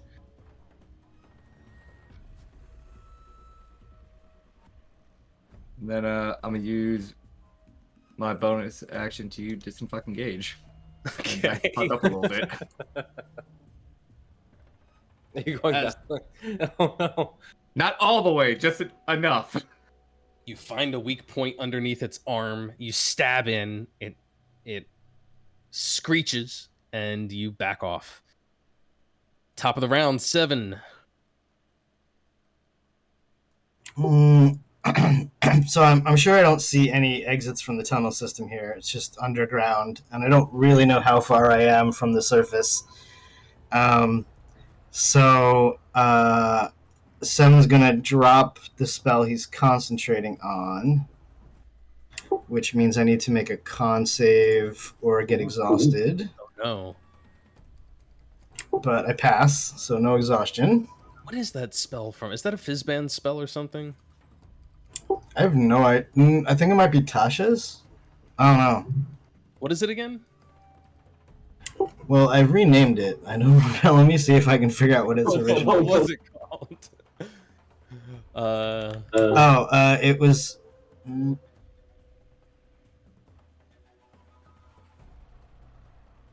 I can't tell since I've renamed it.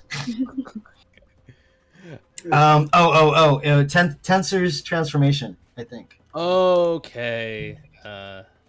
Tensor's transformation. Right, the one that turns a wizard into a marshal. Right. Okay. But Investiture of Steel is way cooler. I agree. Right. All right. Anyway, he's going to drop that thing, and he's going to. I guess he can probably just, sort of. He knows which way is up at least, so he can just sort of point it up and in a random direction. So let me roll a d6 for that.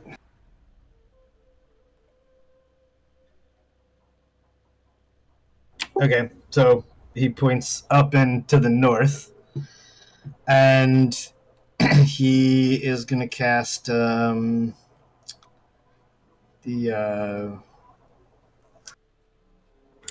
Gateway, invoke Brimstone Gateway.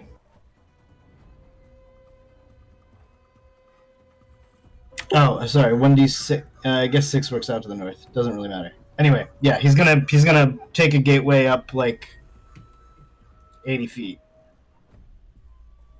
80 feet? Okay. The intention of making it out of the ground, but since he doesn't know how far it is, he just kind of rounds up. Okay, so you'll find yourself about 60 feet above the ground. Right. So as soon as he sees air, he orients himself, and he has this claw he chopped off. And there are these things underground, and then he's like sees like holes and trees ripped out and people fighting, and he's like he looks a little disappointed, like drops his arm. He's like, "Oh, well, all right, great." Everyone's Figured it out. like, we know. And then he will use his movement to head towards the fray a bit. But that's his action and his movement. So, yeah, he's hovering in the air, looking disappointed. But at least you can see where he is. He's alive. Okay. Just out of curiosity, is there a reason you had to drop that spell? You can't cast spells while it's active. Oh, okay, right. Didn't read that bullet point. Got it. Yeah, you're not allowed to be a fighter mage, apparently, or something. No gifts for you. I mean, it does kind of make you like an insanely powerful, like when you hit really, really hard. But cool, you're flying. I don't know. I don't know. At 6th level, I could see them including it as a 6th rank spell because, like, druids can already cast spells and bash shit at that level. Anyway. Yeah, I don't know if it's. I mean, it's a very powerful spell, but it's also a 6th level spell, which is supposed to be very powerful. I don't know if it's over the top, but it is very effective on your character who already has a high to hit. So yep. All right. You begin flying back. Ryland, you are still in the tree, but at a much lower elevation. It is on the ground. Yeah, so I'm gonna drop that 10 feet down. And then I'm gonna pick up my staff, because that's just fucking rude.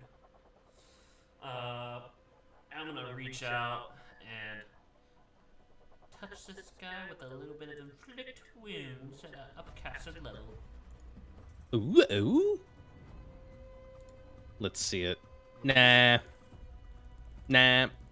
Get out of here with your inflict wounds. Fabulous. Did you drop down to ground level, or are you? Yeah, I dropped down and picked Okay. up my staff. Okay, that's fine. And you got your staff. Mhm. Check and check. The big boy.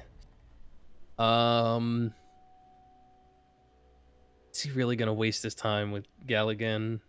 I think Galligan's just in the way. He's like screaming bloody murder and not particularly dangerous looking. So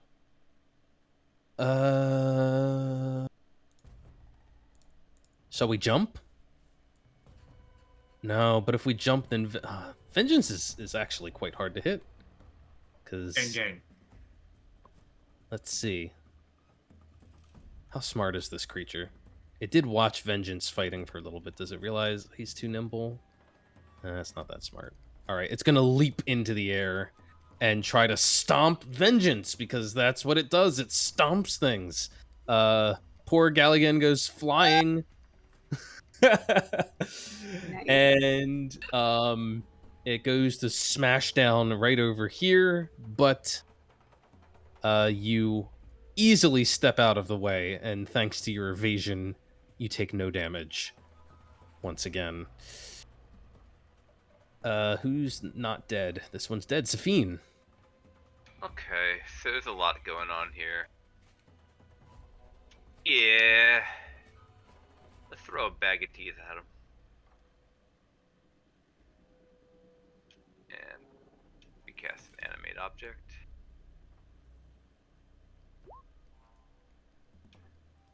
And 10, I think that I got range 120 feet. Oh, so great. I'm going to lob a bag of teeth.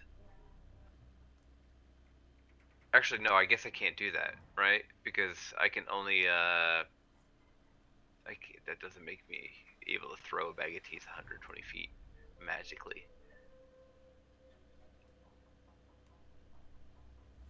So yeah, I'm just gonna toss some teeth out this way and animate the spell, and then let them move their, I guess they're 30 feet that they're able to move, and we'll go from there.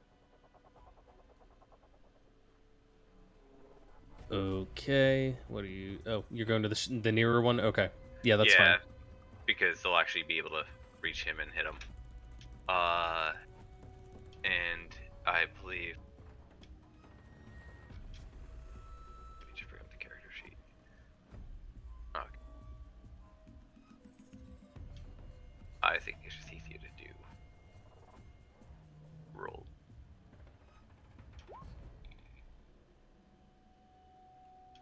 +8.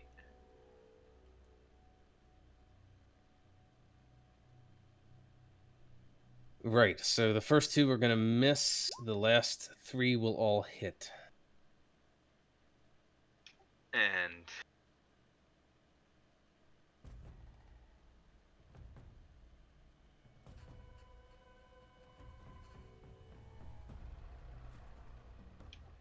So that's what, 4? 4 more will hit out of the 10? 7 total? Yes. No, 5 more of them hit. So 8, okay.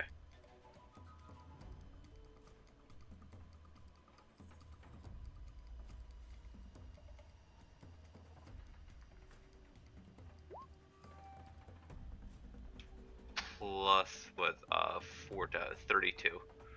So 50 damage. Non-magical. Piercing. 50 non-magical damage. Alright. They just punch right on through the creature's hide, finding their way into tiny little gaps and worming in, clawing at the thing. It howls and begins like trying to itch and scratch at itself, almost as if it was being attacked by insects. I would love to imagine that if I animate the objects instead of doing that, the teeth hatch into the tooth fairies from Hellboy. How nasty that would be. But yeah. Okay, and then I guess I am going to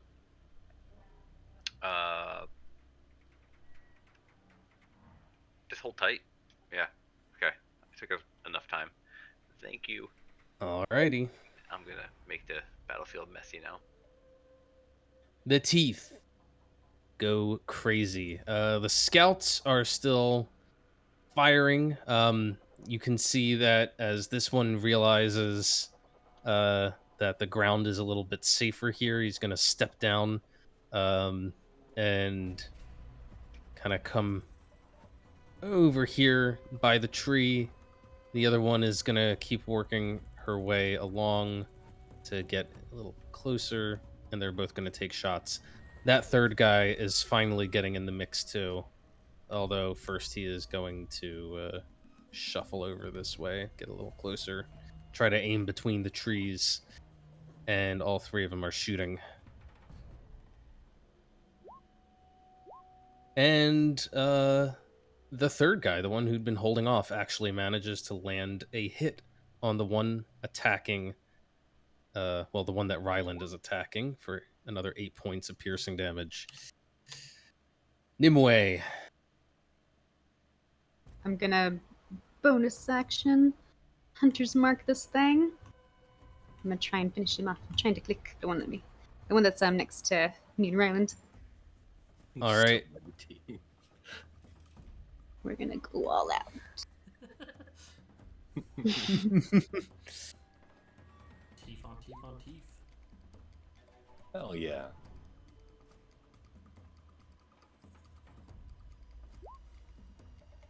So the teeth are all in that creature's cube, basically, right? Because they're tiny, so they have to be in a square. All right. Right. 18 is a hit. 8 points of damage. And then this will be the tattoo. The tattoo. Yeah, activated that earlier. All right. And a bonus action Hunter's marked it as well. All right. So we add all that up to get to 17 on the first wing. I'm going to... I thought about using the staff. I'm just gonna hit it again. Come on, computer. Wow. Okay. Oh, mollywop. I think this is gonna be lights out. Let's see though. Pull up my crit hit deck for players. Let's see what we got. It is what, bludgeoning damage? Mhm. Something slipped. Maximum damage, and the target's AC is reduced by 3d4 until the end of its next turn. 3d4? That's insane. Good. Can you imagine that, like on an end boss? 9 AC reduction on the Oh. thing. Oh my god, it's... Yeah, Nimue, I don't even know what you did. You probably just shattered through that big plate on the top of its head, and you can just see that it is it's soft underneath. Hmm. You shattered it so hard you exposed its brain. Right. Well, how much damage? That was maximum damage, right? So Yeah. So let's see. Is the D8 would be at 8 plus 4 for... Wait, I can do math. 12. So 12 points of damage, but one gruesome hit, perfectly placed to cut, or rather shatter through that plate. It's good. And its AC is abysmal now. We'd love to Let's see. This creature is not happy that all that happened.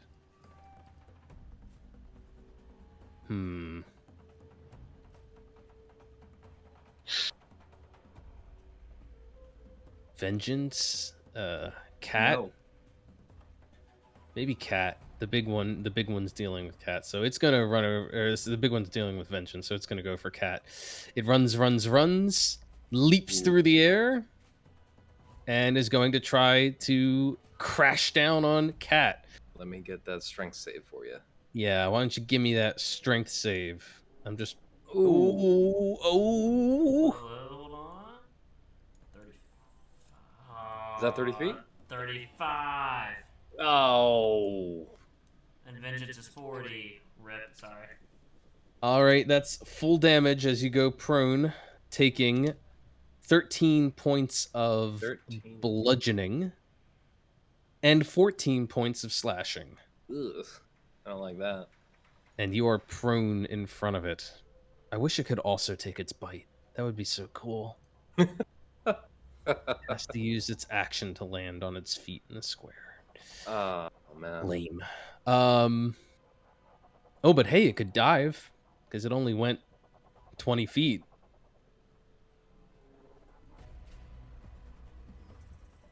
Yeah, I think it's going to do that. It digs and it disappears in another hole. And I already used my reaction this round.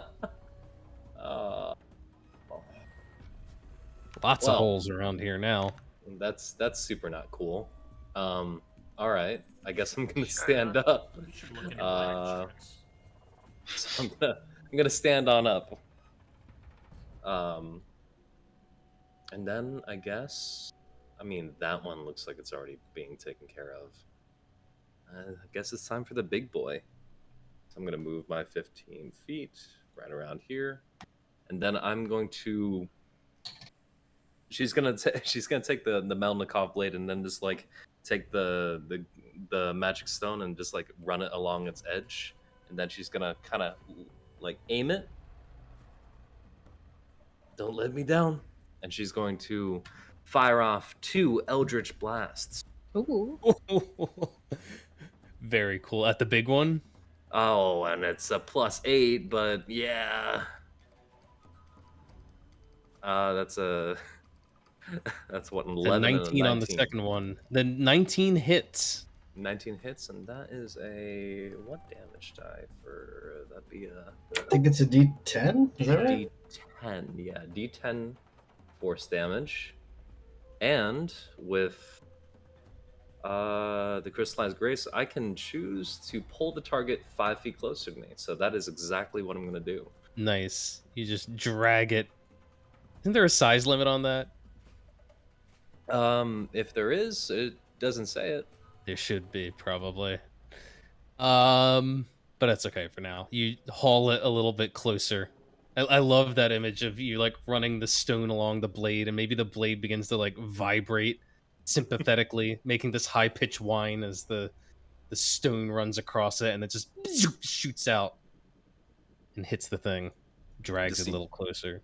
You just see Cat laughing maniacally.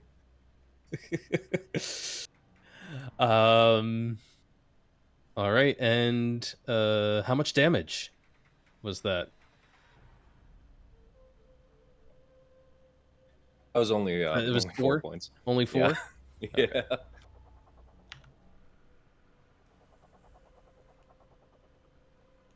All right. Merlin. Gonna have Merlin try and toll the dead, the little one we've been working on.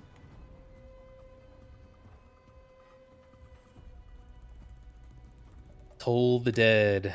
Ooh, let's see. Oh, that's a pass. No. Nothing. And then I want to have Merlin fly down to the ground 25 feet. All right, Yeah. ground. He is grounded.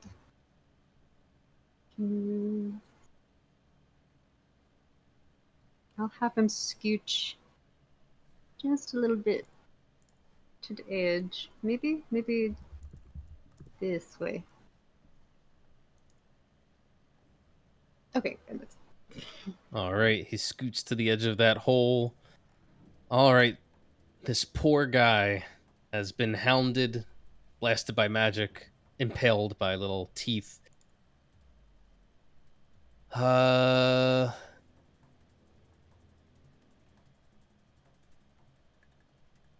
he do a standing jump?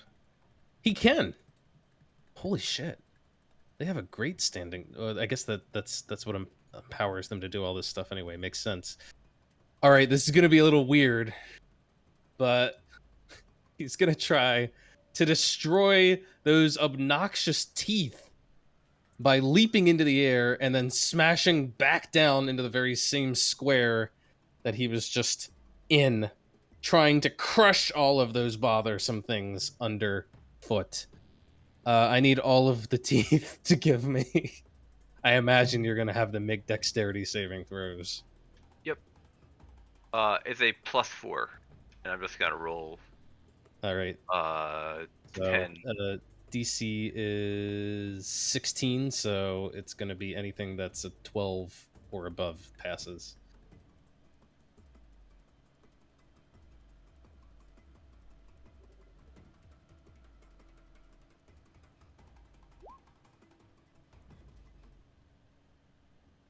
So 1, 2, 3, 4 of them. Five. 1, 2, 3, 4 fail? 4. Oh, 5 pass. I see. You're saying 4 fail. 6 pass. Yes, 4 fail. What were the odds of that? Unlikely, but still. Only 4 of them are going to take the following damage. All right, 14 points bludgeoning, 15 points of slashing.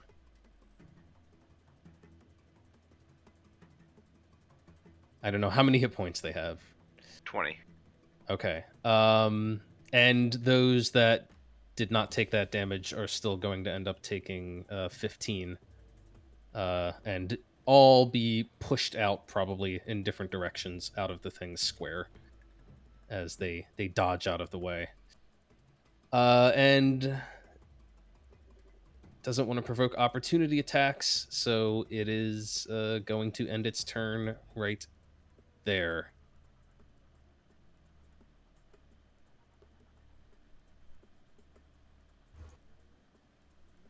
Vengeance. All right, I'm gonna do the old stabby stab again. Boom, boom. Both of those land.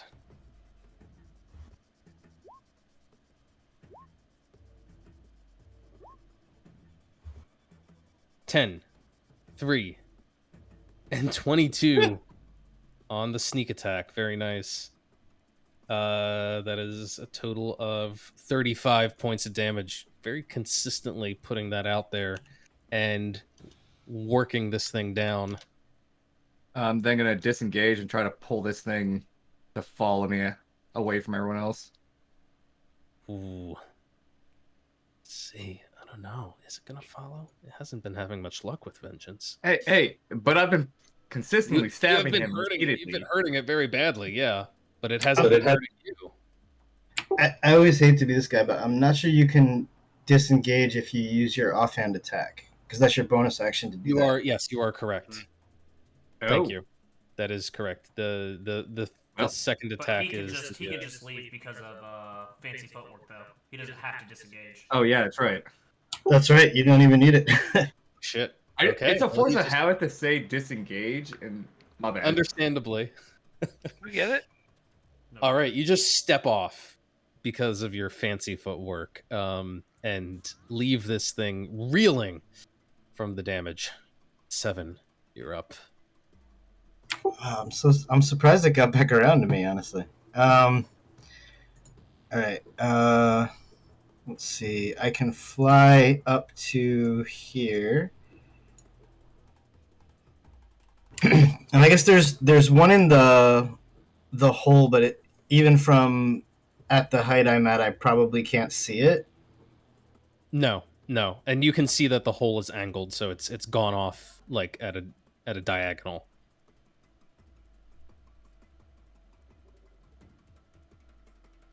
Well, I'm still gonna try to do what I can do. So I pull out Cupcake, and he kind of holds it horizontally behind his ear, and he does that thing you guys have seen before where he just like disappears and appears next to each of these things, taking a slash at each one. Nice. So that's the first one, and then the second one, I'll just roll it again. Both of those hit. It's so insane. Yeah. What does his attack look like? He disappears and then what happens? Yeah, so it looks like a teleport, just like a silvery flash. He just appears above each one, and you don't even see the sword strikes. Like, Cupcake swings down so fast that you're just looking at like the trail of the blade as it like slices through, and at the very end of the motion he disappears again, appears next to the other one. This all happens in like a couple seconds. Like, it's just like blink, blink, pow. And then like after he's reappeared, you probably see the results of the slashes, like a crease opens up on each one. It's very anime style. That's how I like to roll it. Well, I'll tell you what, you just hacked a huge chunk off of the big one. The little one, it takes a second, but it's like throwing a temper tantrum, jumping up and down, stomping on the ground, trying to stomp the teeth, and then it just stops moving suddenly, and its entire head just slides off of its body, and the rest of it collapses down. Oh, that's great. And then as he sees the big one still standing, he takes the claw that he's holding, and he just kind of underhand tosses it towards it, and he goes, "I found your brother."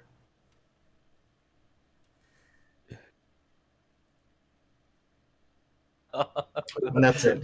So cool. And then it begins to bawl. My baby boy.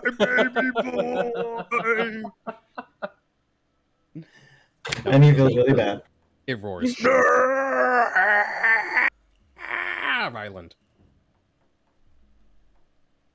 There's only one left alive. Yeah, he's a little salty. His last attack didn't work. So he's just gonna run up and do the same thing. He's gonna put both hands on this guy, though. He's putting it all in. He's upcasting it.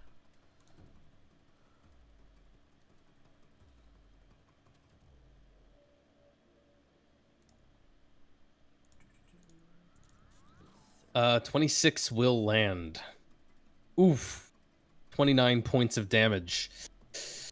Yeah, you just begin draining the life out of this thing, you pacifist.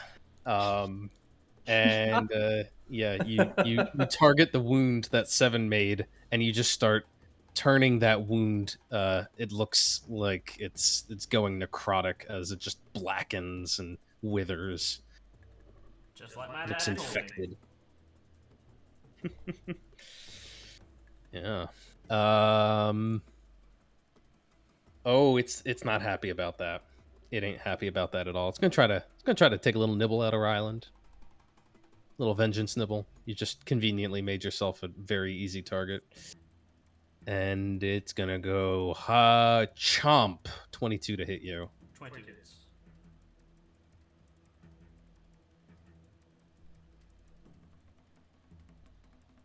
$44 points of piercing damage. Ooh-wee.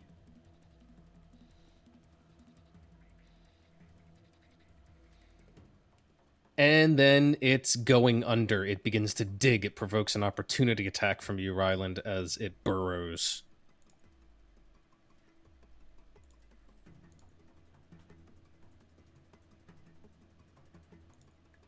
We'll get my taste of the hardwood. You do manage to smack it on its backside for 9 points of damage as it retreats and leaves yet another big hole in the ground. Right next to the other one.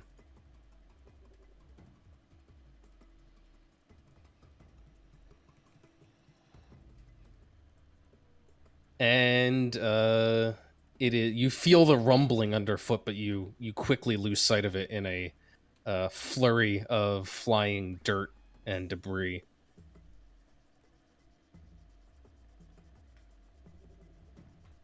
Safine. I hold action with a wand of magic missile.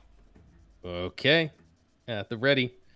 The scouts from the half-orcs have no targets, so they're doing something similar, readying shots with their bows. Nimue. Since it's totally gone now, we have no idea where it's going to come up. I guess she'll hold with a bow as well. If Merlin ever shouted out what he had done at any moment, she'll back away into the circle. I made the tree! Spread its roots to protect the ground here! Oh wow, that's so cool! Yeah, it was a brilliant idea I had! It's safe over here, guys. It's sort of better. she'll hold a shot with her bow. Alright. At least the thing, you're pretty sure it just can't come plowing through the earth right beneath you. And she holds a shot with her bow. Here we go. Rumble, rumble, rumble.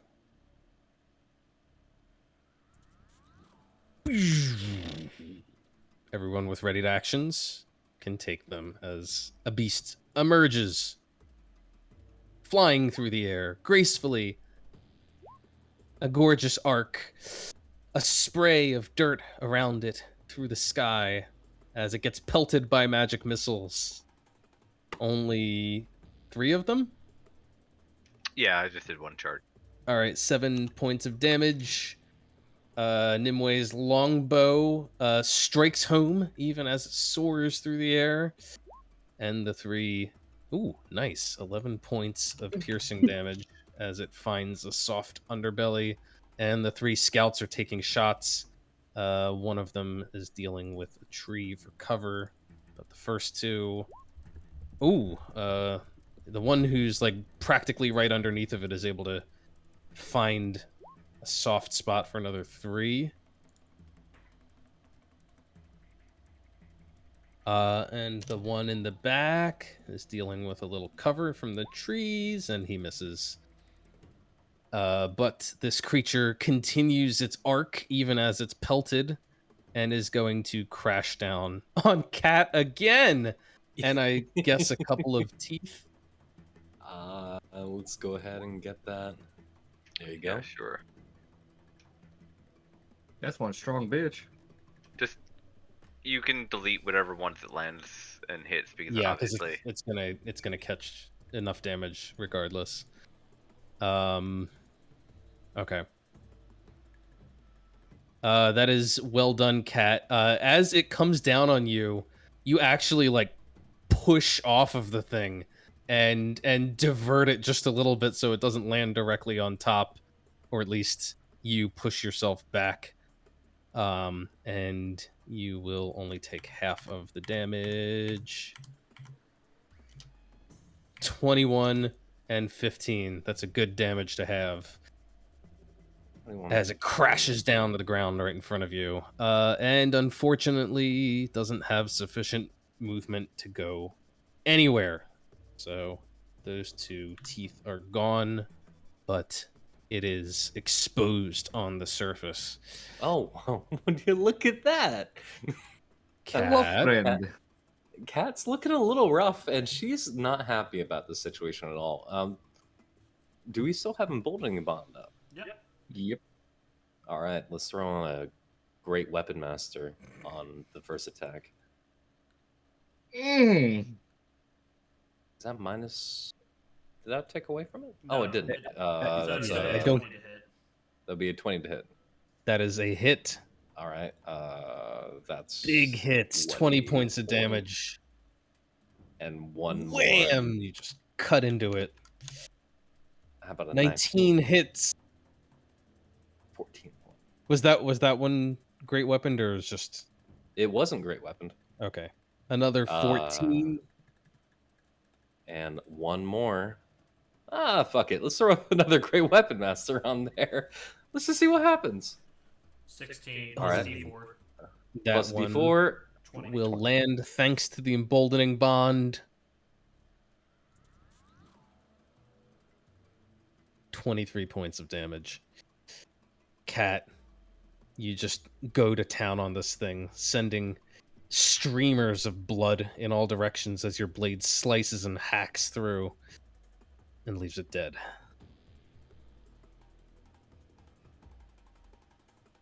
This big one. We're just looking for the papa. The mama? All right, Merlin. But I'm also going to use my movement. Yes. To just kind of walk over and kind of peer down at our caravan captain. You okay? You okay? He's half buried in the rubble, and you can see some cuts and bruises on his face. She says, kinda... "Oh, sorry." Gives you a thumbs up. That's good. Great. That's it. Yes. That brings us back round to Merlin. I'll have him scooch up to the edge of the circle here, and he'll hold a. I'm gonna make a decision. I really want to bane this thing. I'm gonna hold a bane and just see if it happens to come within range. Gonna hold a bane. One of Merlin's greatest spells in his repertoire. Vengeance. I'm gonna go over here as well, and kind of like just hold. Just ready my rapiers in case this thing jumps this way.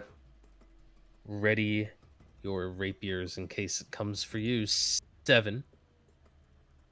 So I'm gonna kind of fly out to the center of this area. Can he? Well, I guess I can fly over this thing, and I mean, was this the hole, the one I'm pinging that it jumped down? Was it that hole that it went in? Yes. Can I, like, when I peer down into it, can I see anything? Like how far down it goes or something? It goes down 20 feet and at an angle and seems to be heading to the northwest.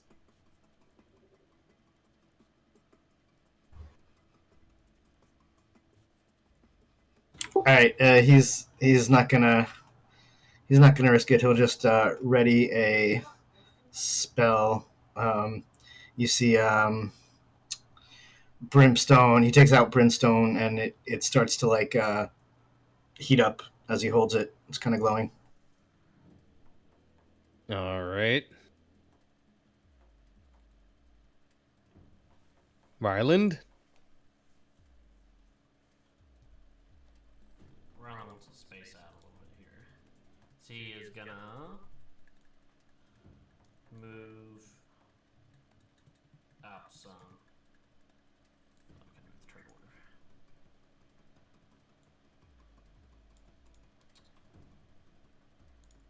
And then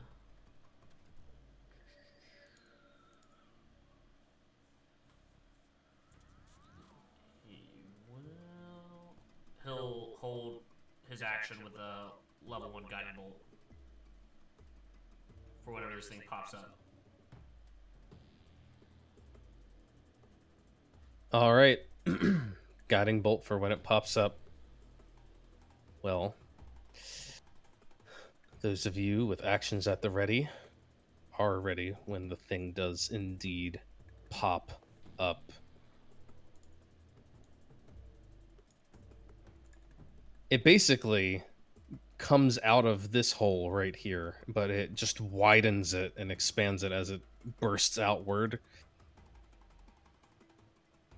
And it's gonna soar in a beautiful arc through the air with a long jump to catch both Nimue and Merlin. Oh, shoot. Crashing down onto the ground there. It will provoke all of those things that are readied, though. The guiding bolt strikes. Merlin's Bane if you.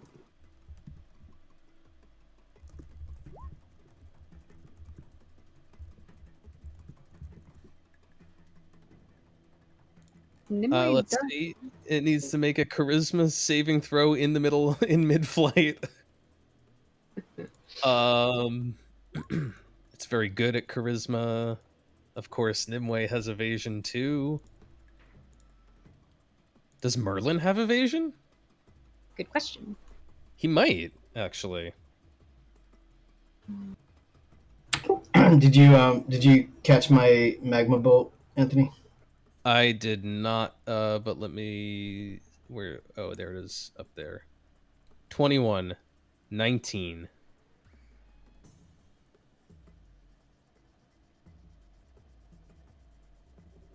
And the failed saving throw against the Bane, which means that it makes an attack roll of or saving throw before the spell ends. The target must roll a d4. Okay, right. Oh, Bane. Bane. I know Bane. I don't know why I thought it was something else. Okay. Boom, boom, boom, boom, boom. You guys just pepper it with spells, blasting it as it goes airborne, and you can see the thing goes dead in midair as it's soaring towards you, but it's still going to crash down. I'll still ask for the saving throws from Merlin and Nimue as its corpse just hurtles towards you. God. Here's Nimue.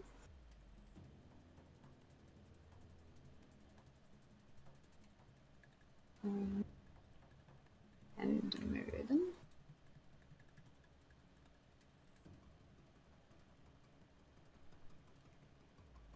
14 across the board. 14's across the board. All right. So here's the deal. Nimue fails her save, but has evasion, so the fail becomes a pass. Merlin does not have evasion. Merlin is going to take It's a the spell. full brunt of this thing's body flopping to the ground.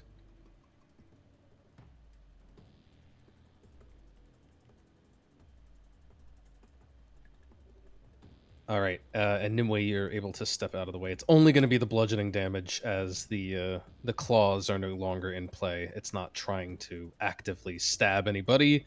It's just falling on them.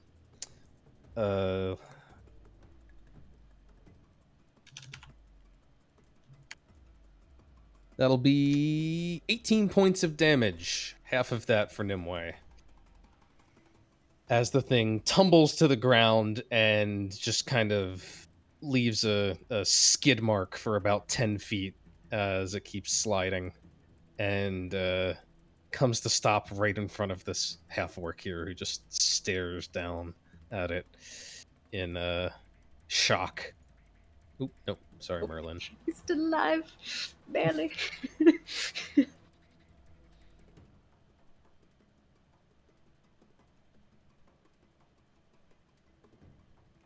And after a tense moment, holding your breath, listening for rumbling sounds, trying to sense vibrations through your feet, you realize that the threat is over.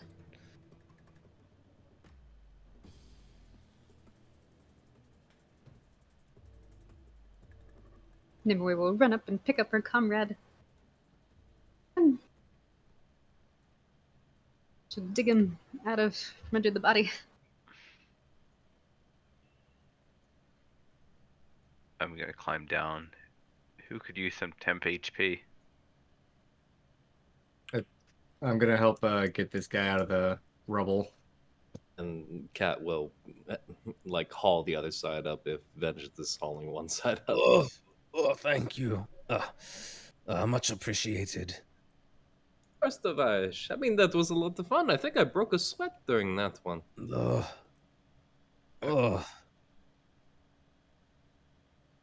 Looking at Cat, And- probably bloodied. Yeah, you broke a sweat. And Vengeance, I have to say, you did impress me during that fight. Oh, no. You did most of the work. So did Ryland. Oh, no, no, no. I mean, Ryland did do quite a bit, but you drew that big one's attention away quite, not like any other. As Seven comes over, I'm gonna be like, well, we also have the Wrath of God over here, apparently. The Wrath of God? I hate to interrupt your jerking each other off, but does anyone want to help get this wagon back on its wheels? There is no wagon. I think the wagon is Oh, the destroyed. wagon is literally destroyed. The Yeah, wagon has been absolutely destroyed. The thing basically surfaced right through the middle of it. It got Never mind. Well, T-boned. then, in that case, he comes and lands on the ground, and he just kicks at it, and he's like, "Well, this is useless." It's out of gas. It's out of gas. It's gonna be a long walk. Maybe Safine can resurrect the big one as a mount for us all to ride on. Well, Yes. it may not be. Yeah, we got them fellas over there still. Let's worry about them first. I mean, I don't think we're gonna be fighting them. They look kind of tired too.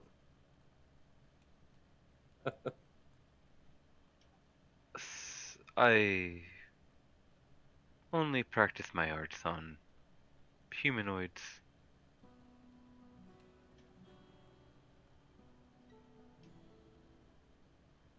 So I don't resurrect beasts, monsters. Land shark, humanoid. What is difference? Hey, He makes a good point. How does the magic understand the anatomy? And what about something that has a humanoid form but with another appendage, like a third leg? Would that work? I think it's because I have to understand how, when I think in my head how I want it to act, I can think as my own body. Well, in that case, none of your magic should work at all. No, when I communicate with my minions, I picture in my mind what I want them to do, because what I can picture in a humanoid body working and moving easily. It's why I have this ability. Maybe some others are able to bring animals back or beasts back, but I myself cannot. Well, Seven, after your explanation, he tilts his head, thinks about it a second, and then gives you a nod of respect. It seems like he realizes that's probably much trickier than it sounds to juggle all that motion in combat.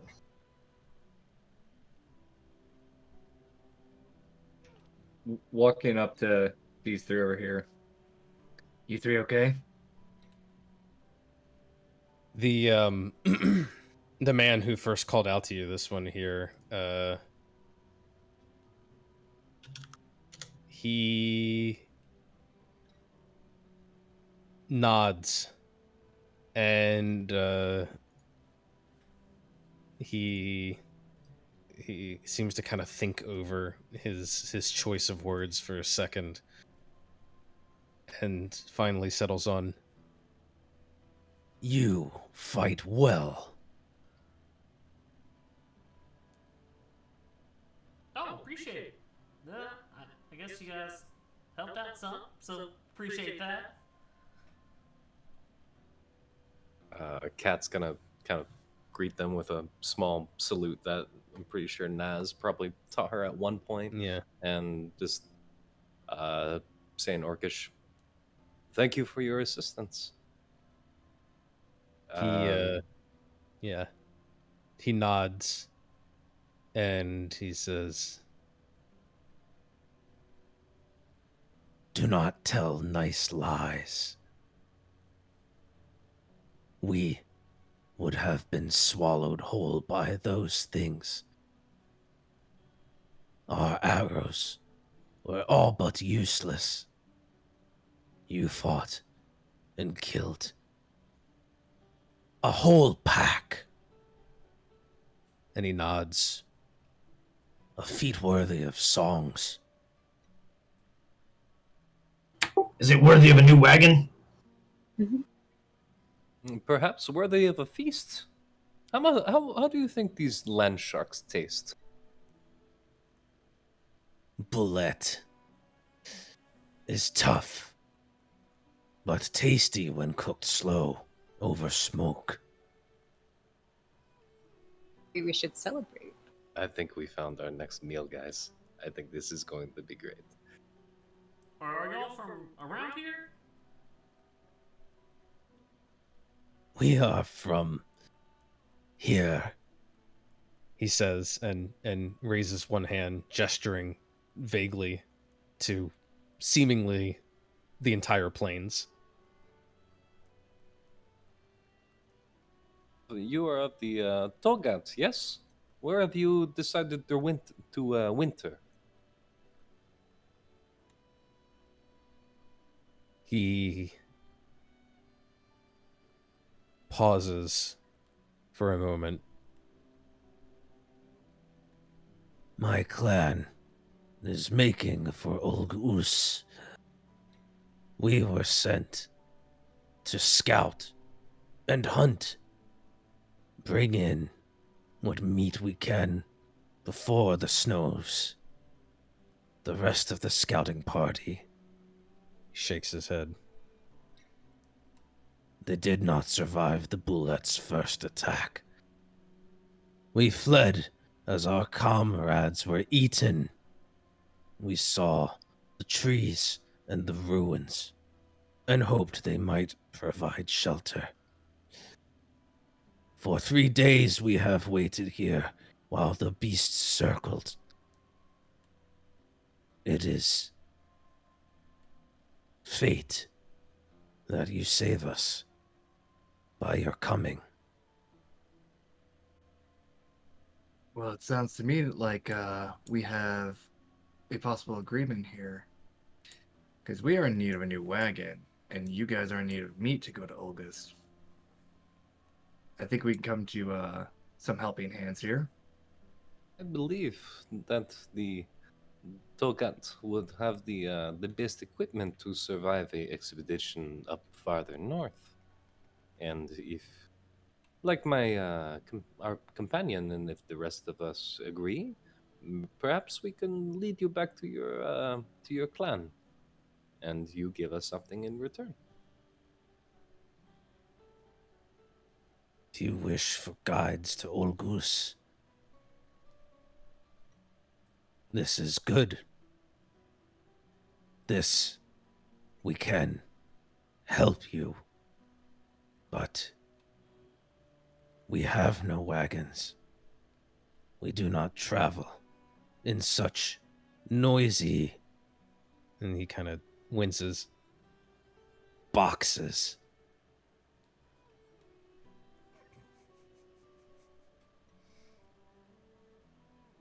Good. I mean, I prefer being out in the open air to feel the wind rushing past as you ride among the steppe. But perhaps if we have baggage, and she looks towards the rest of you, like I don't know, I do not know.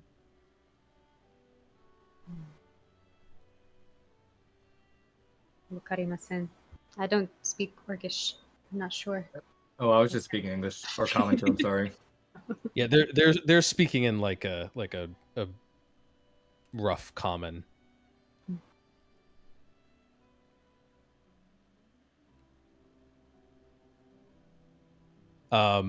And as this one is sort of wheeling and dealing with you, you suddenly hear the orc in the back, the one who hesitated, kind of bark out some words in Orcish, and Cat, you understand them. He seems to be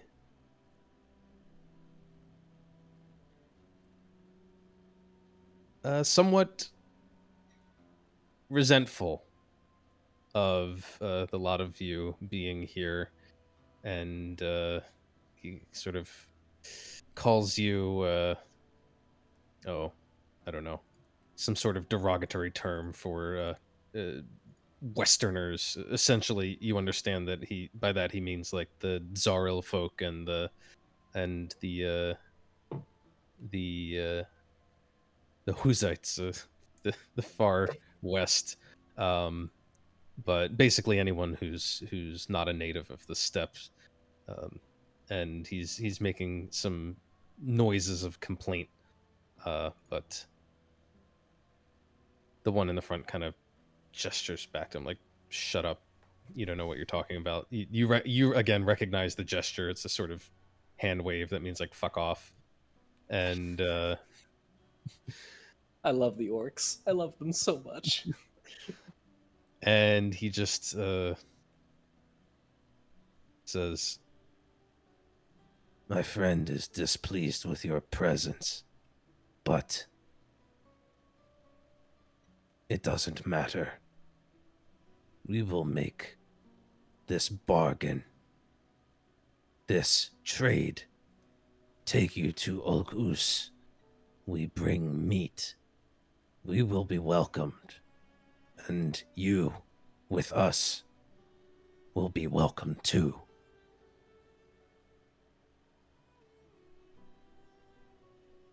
Looking back at everyone, I'm just like, we on an agreement there? Oh, we're going to Old Goose. Might as well. Yeah.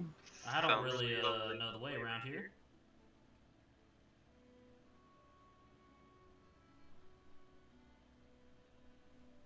he considers for a moment, and as he's thinking, the female half orc here will pipe up and say,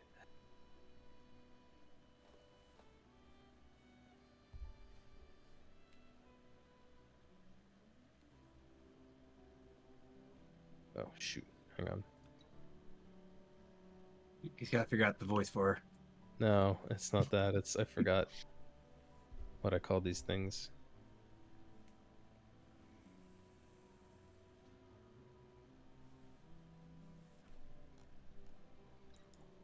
I do have to tell you, now the orc parties are like no other parties.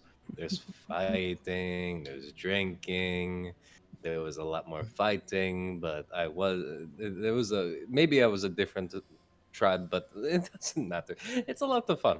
Lots of meat. A lot of meat. I would love mean, to do some drinking party. Did Nask drag you to a lot of parties? Oh no! She wasn't on the best terms with her clan, but I dragged her to more parties than she dragged me. So you're saying it's a good thing we're bringing 4 tons of meat. Yes, very good.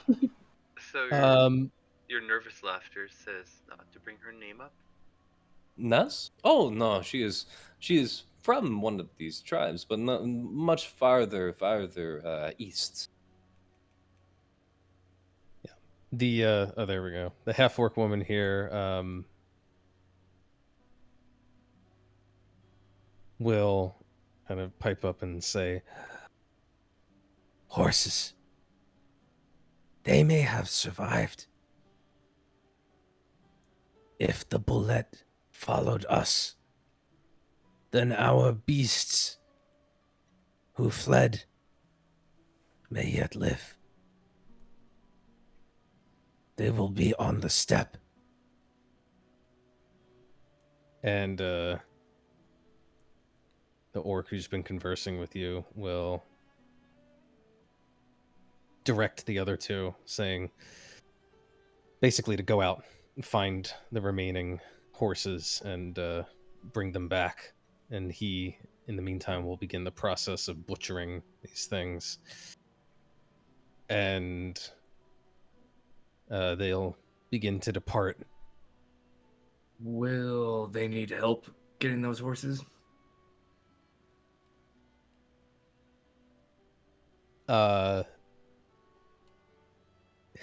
Orc turns, looks at you, looks at your attire, and he says, Hey! he says, Not yours. Whoa. What's wrong with my attire? Hold up. You are from the west. You are from the cities. You know nothing of the steppe. They will move faster without you. To be fair, I'm from a hole in the ground, but okay. Let them do their thing, Vengeance. I said okay, didn't I? No, you know. You said it in a very passive aggressive way, like they're making a mistake by not taking you. No, I'm just, okay. It takes time to build trust, Vengeance. It does. You have to put all your cards on the table, yes?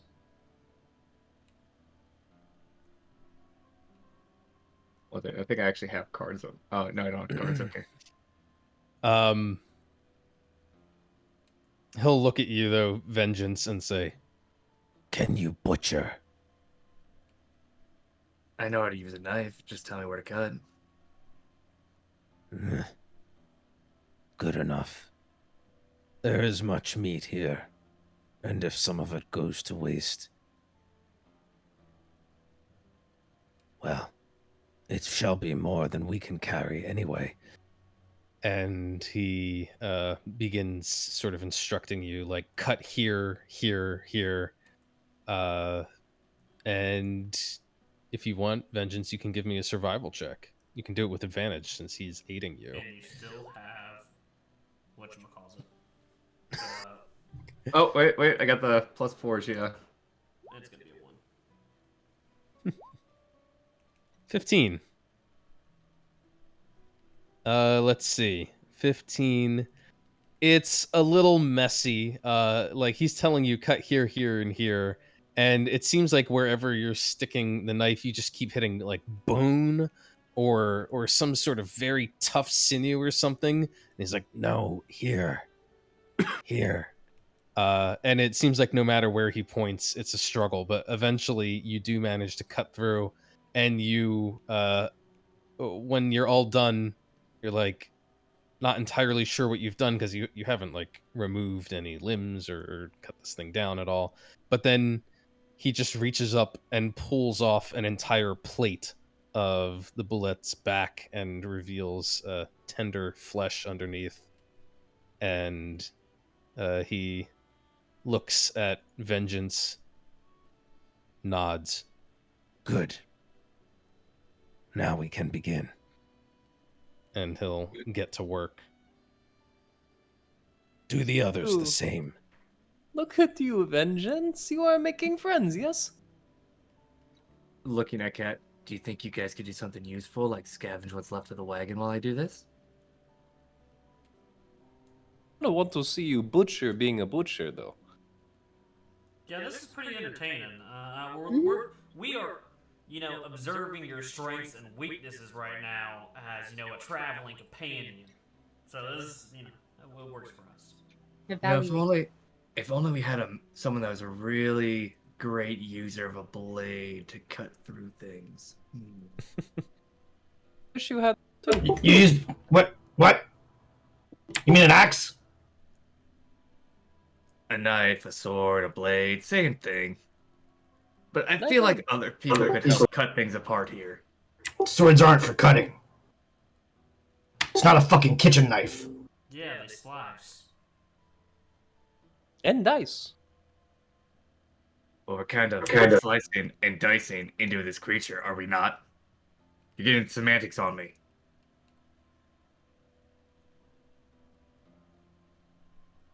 Oh, fine. I will assist. You're going to be such a baby about it.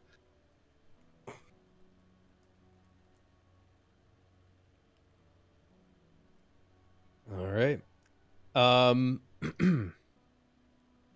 It strikes me as odd, like D&D weapons, no one ever does like maintenance. Like you never see anybody like sharpening their weapons or anything, cleaning them. All the stuff you need to do to keep a blade in working order. Like if you want to use your sword to hack down a tree, sure, why not? It's not going to damage your sword like it would in real life. And even then, do you have to take care of magical swords the same way you would a regular sword? Nope. It's a fair question.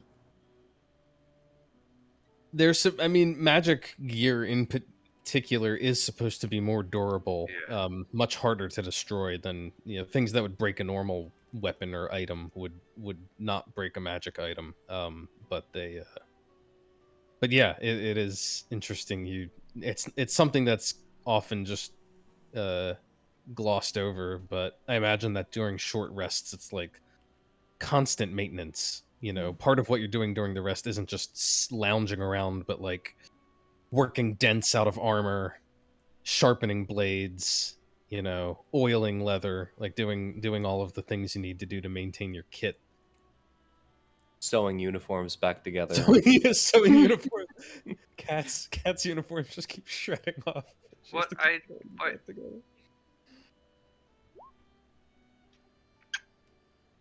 together. Yeah, Safine True. has magic to help, of course. you know, I'm sorry I'm not good at cutting things apart. Usually I cut much more shallower than you need to.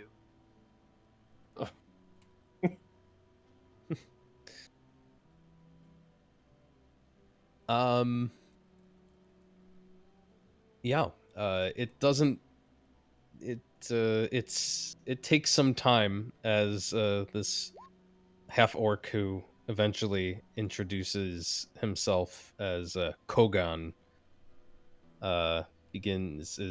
continues to hack at the meat and like cut off slabs, and you see he's incredibly proficient at doing this. He's not just using like a hunting knife or things like that. It's like he knows how to use parts of the animal to help in the butchering. Like he'll actually like take one of the massive bones and use it as a sort of lever to smash down on another bone and crack it open, and then he'll scoop out the marrow from within. He's really going whole hog, so to speak, on getting every usable thing out of each of these corpses. Including taking off as many of the hard exterior plates as he can salvage. If any of you are assisting in this process, you realize that they are incredibly dense and yet somewhat flexible, almost like really thick layers of cartilage. And they are, a lot of them already have this like rounded, smoothed shape to them that, like I said before, it looks actually very much like well-fashioned plate armor, the way that it's shaped to deflect blows. But yeah, Kogan is doing his best to salvage as many of these as he can that weren't damaged in the fighting. And meanwhile, those of you who are going through the remains of the wagon, you find that you're able to salvage most things, your personal goods and stuff. A lot of stuff that was like luggage on top of the coach actually got like thrown clear of everything when it tipped over the first time. And so even though the coach itself is smashed to pieces, a lot of your trunks and things like that survived, or at least their contents did.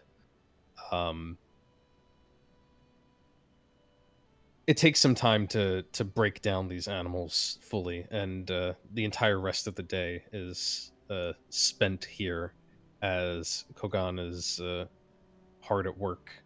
If anyone who's assisting, you can give survival checks if you like. I gotta do another one. Yeah, you can make another one. He. 22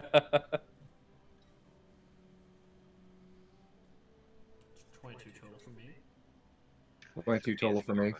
Nature. We're still doing the advantage because he's guiding us. How long does that work? 10 minutes. Oh no, this is over the course of the day. Oh, okay. Still 18. Okay. Do I still get to 18 at least? Because he's guiding?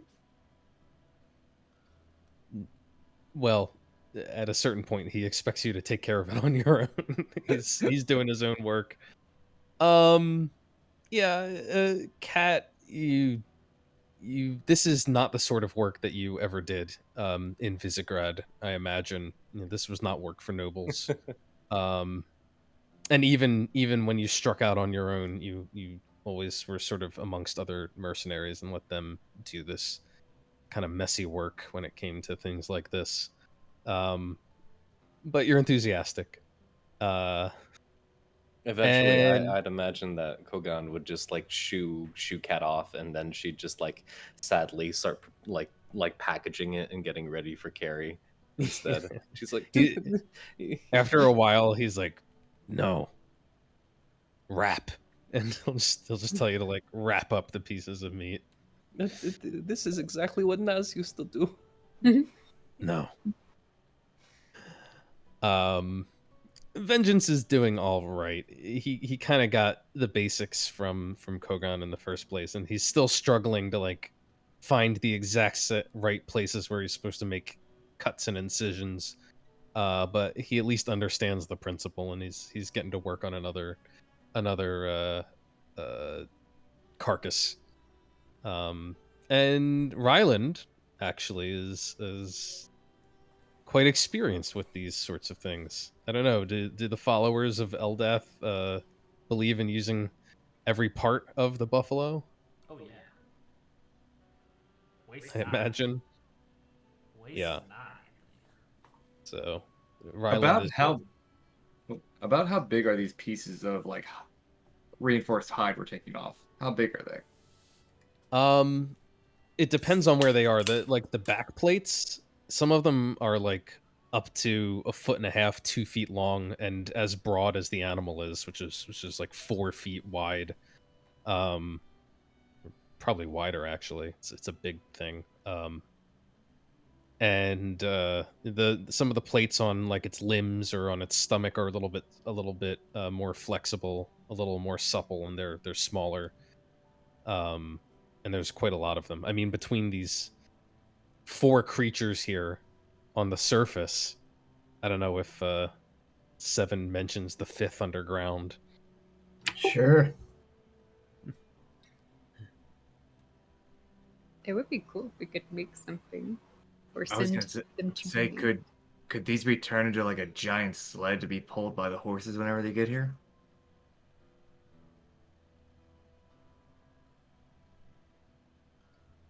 Kogan considers that, and he says, "Could work." And he points to the huge one that is sprawled out. And then he nods to Vengeance and says, "Good." Look around. Who knows how to make a sled from shell? Did you try putting rope on it? Yes. Look. I just want to ask around before I just try and fail, you know? You could only, I mean, you would find a way not to make a sled.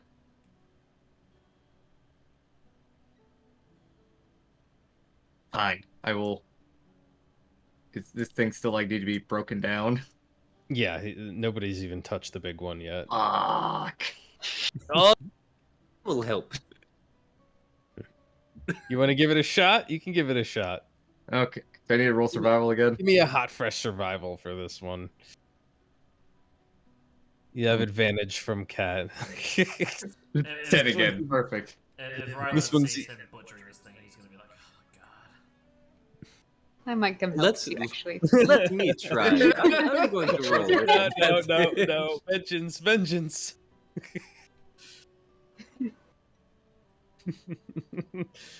Yeah, Ryland, you can give me a check, and Nimue, if you're there, you can aid him. You can. Okay. Jesus. Oh my god. Kevin walks over and just goes, "Move the fuck out the way." Yeah. Wow. Okay. Yeah. These are Why the. didn't you two start? Why did you let us do We were this? just sitting back watching, like, oh yeah, good work.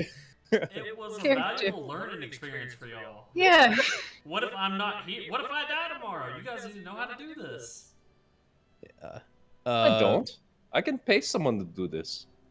I also have no desire to ever do this. Yeah, so Ryland and Nimue can like team up and just start breaking down this massive carcass, stripping it for all it's worth. What is what are Safine and Seven up to while the others are busy helping with taking apart these bullets? I mean, Is it look like it's gonna take like hours or like what's the? You get the sense, and you get the sense that all of this is going to take at least the rest of the day and probably a good part of the next. And you're waiting on the two scouts who went out to find the horses and come back anyway. So Well, Seven has then in that case he has pulled out the research notes that he took from oh god, gotta go back and look up her name. Laska. Not Laska. Kostya. Yeah, Kostya. He's going through those again because he had spent a little bit of time and gotten a gist, but you mentioned that if he spent more time, he could maybe get more information out of them. So he had brought them, and now seems like a good time to do it. okay, fair enough. You can sit down and get some reading done. What about Safine? I think Safine is just going to wander about as throughout everybody working, casting prestidigitation there, clean you up as you're working through. Just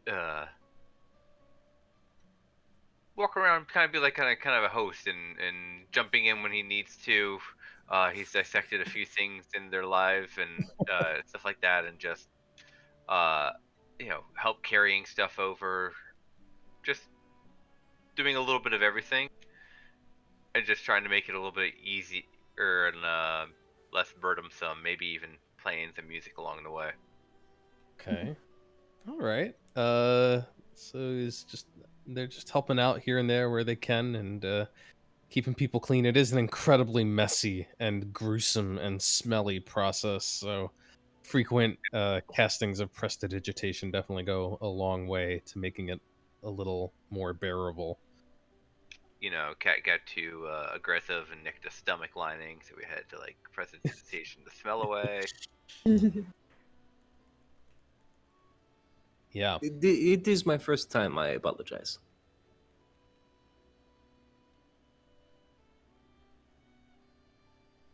All right. Let's see here. You're asking about notes. Of course, I already wait, no. I archived it, but I still have the my handouts.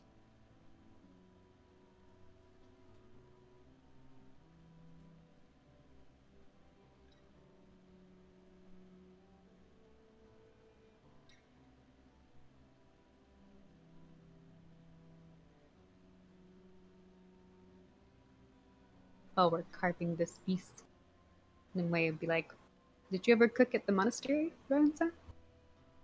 Occasionally, we all took turns, doing the chores around the place. So sometimes we were tilling the field, sometimes others were, in the kitchen. That spice honey bread that you brought was really good. It'd be fun if we could make some sort of spin with some sort of sweet honey. You I don't know if we're gonna be finding any honey out here. I might have some spices still in my pack from home. The sweetest thing in these plains is probably cat. Cat looks up. What? Hello? Hello? Give a nice little wave off in the distance there.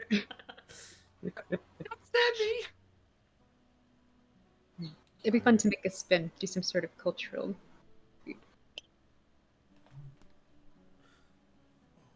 Well, I don't cook for you guys anytime you want. If we get the downtime.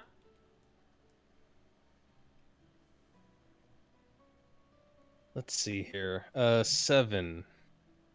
I want to give you some more information from the notes. I feel like you guys have actually already gotten quite a lot of it through other various sources along the way, but these perhaps codify some of your thoughts and contribute a little bit more to the thoroughness of your understanding. You already know that the Fey Queen's power is tied to and suffuses the lands of her realm. And you've already sort of discerned this, but the notes codify the fact that with each passing year, her influence seems to creep further and further afield. It seems that when she so desires, the elements bend to her control within her realm, and the living things which grow or take nourishment from the soil of the land seem to bow to her as well. You also come across a series of experiments which seem to be well, you would think they would maybe be considered highly heretical for those who serve the Fey Queen and make claims to the greatness of her power, but they seem to be systematic tests that were performed at some point. Actually, it looks like going back several years, designed to test the limits of the Fey Queen's power. And it seems that in spite of the inculcation's teachings, these notes are claiming that the Fey Queen is neither omniscient nor omnipresent. Rather, they speculate that she has the capacity to project her consciousness to a given area within her realm, much like a scrying spell writ large. Unlike scrying magic, however, she can exert a tremendous degree of psychic control over living beings as well as objects within this area through a magic that's not well understood, but they liken to possession. Says that this effect has been proven to be devastating to the psyche of humans unless they are thoroughly conditioned in certain techniques of mental surrender. Creatures which existed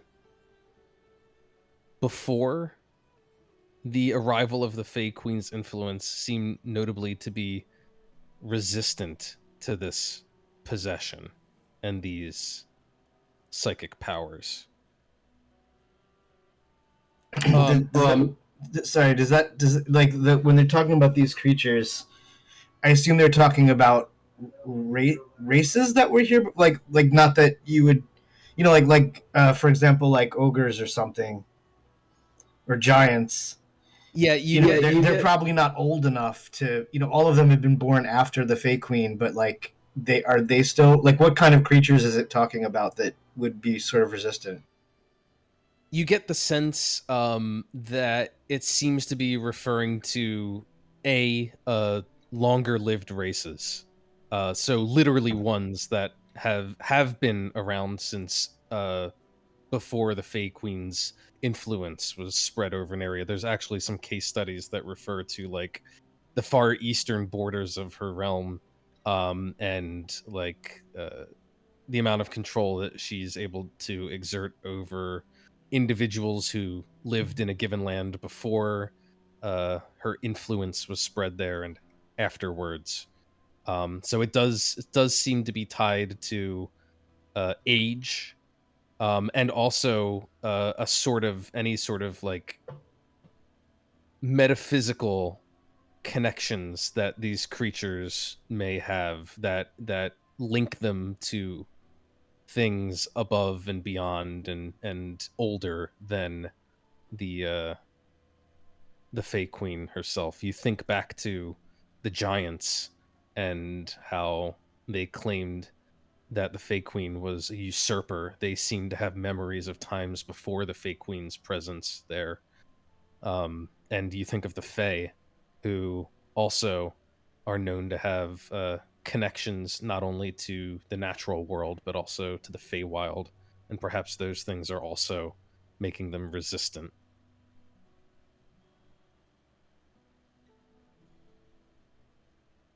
Okay, got it.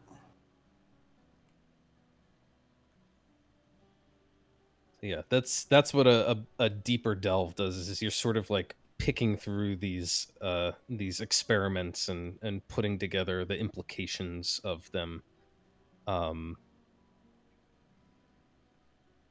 And yeah, as you're doing that, the sun slowly sets over the horizon. The others are busy working with Kogan, varying degrees of effectiveness, but everyone working. And the half-orc seems to...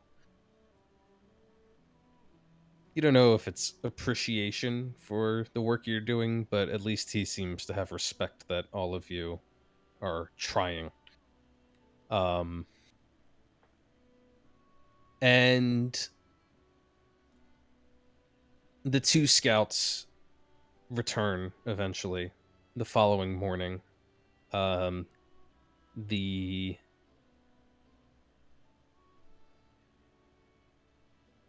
male is first to return, and he has a couple of horses in tow that he was able to track down. And a couple hours later,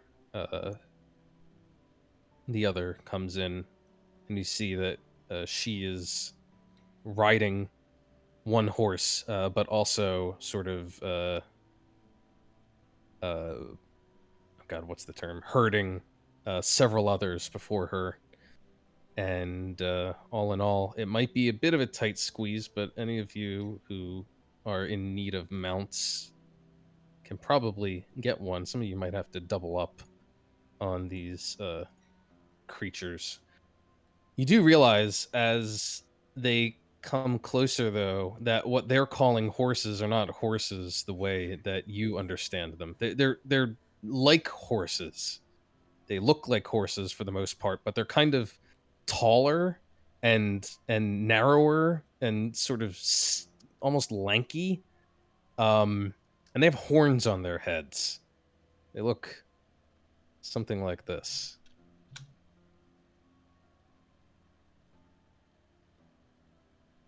They're also kind of shaggy.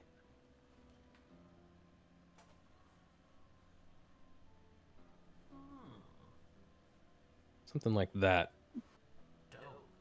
Pretty This is cool, the yeah. best day of my life. Super Nice.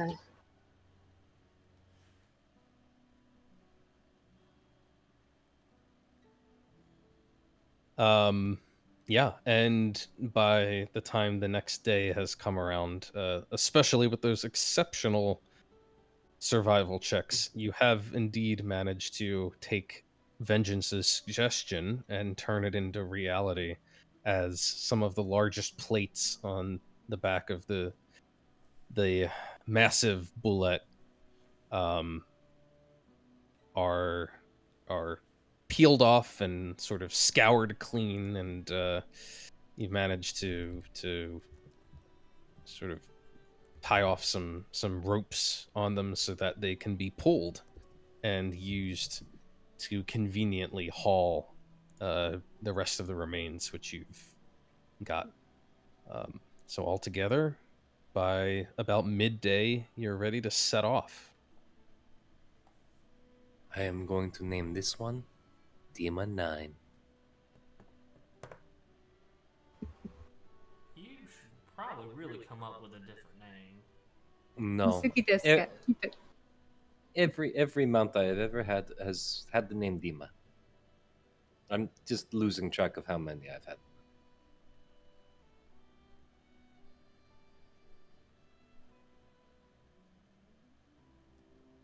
Let's see.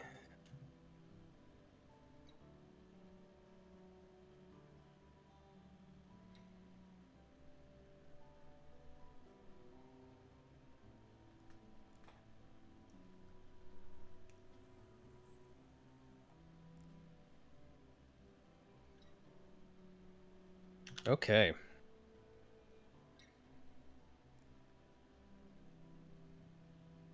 So, with everything in tow, is there any other business that a lot of you wants to handle, either at these ruins or just while you're stationary before moving out again?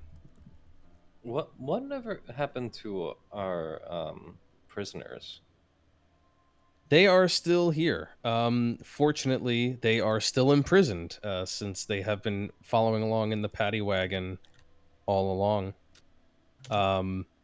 They seem to have been spared the bullet attack. They were kind of trailing a little further behind at the time, far enough away that they didn't get targeted. So they're still here. So what are we doing with them, guys? Well, Are if we they're still in a leaving? wagon, they can still follow, can't they?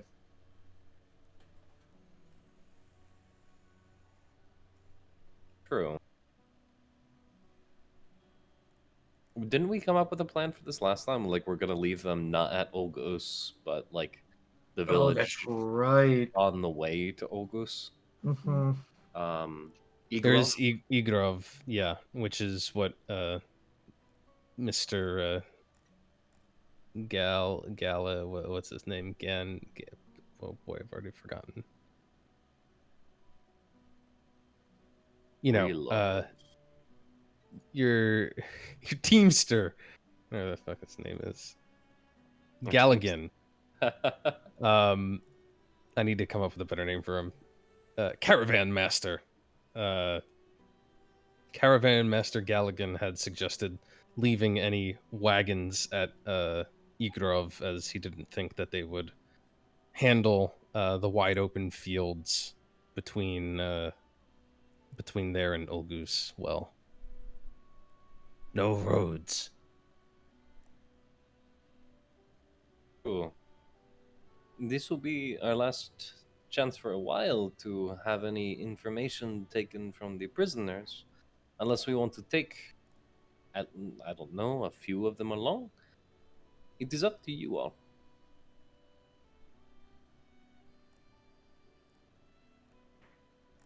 We should probably leave them. We don't know what we're gonna be coming up against. I agree. Leaving them is safer. And despite being prisoners, they don't deserve to be casualties for what we will walk into.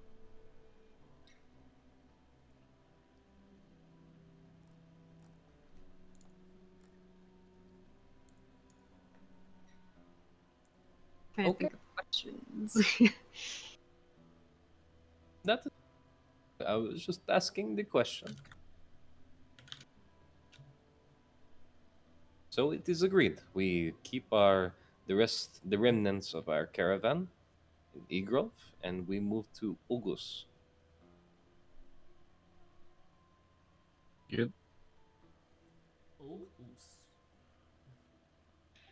All right. When you stop in at Igrov, you find that it is a small town, sort of on the edge of existence here.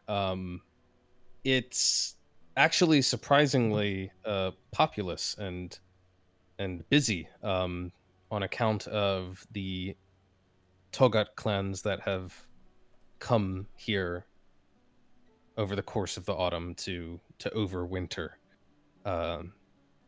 So even though there's only a handful of permanent buildings here, which look like they're erected in a more human style, shall we say, there are dozens of tents that have been erected in sort of clusters, yurts that serve to shelter the Togat and their like individual clans that have come together here. It's your last chance to trade, barter, pick up supplies. I know we had said last time we did some math and basically figured that you guys were going to spend all of your earnings that Hank had paid you to equip yourselves, outfit yourselves, get set up with heavy winter gear. You actually had intended to spend most of that money on horses, which you don't really need right now unless you wanted to pick up a couple of spares. So you can save yourselves about 600 gold pieces, unless you want to have backup animals for any reason. Is there anyone that did not get a horse? No, I'm gonna say that they had enough for each of you to ride one, and maybe they had like 2 more to spare for themselves, so they were kind of like swapping out between walking or doubling up on a horse. Okay. I think maybe 1 or 2 just as spares would probably be smart. Dima And, 10, 11, and 12 already. Maybe. Don't tempt me. But it's more of like, I don't know, to carry their baggage and like extra feed, rations, stuff like that, so we don't have to unnecessarily weigh everyone else down, so we can kind of distribute it more equally. Like 2 lackey horses. Yeah. But Like like a just pony? to distribute the load, you know. Get a pony and name it Bill. Bill 1. Bill 1 and Bill 2.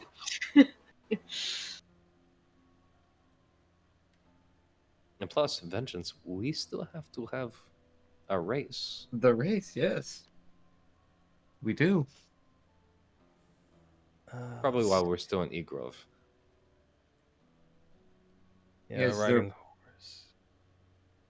Sorry, go ahead. I was gonna say, is there somewhere that Cat and I can race to get out of the way in Egrove? Sure, I mean you can do a circuit around the town if you like put your riding skills to the test. Yeah. I knew dropping stuff in the animal handling would work out eventually. Yeah. So if you guys are willing to drop 150 gold pieces, you can pick up a couple of spare horses just in case. And you can give me animal handling checks for the 2 of you who are setting up a race. Oh, why are they so bipolar opposites? Okay. Let's see. It's not a good start for Vengeance as the 2 of you pick your starting line. There's sort of like there's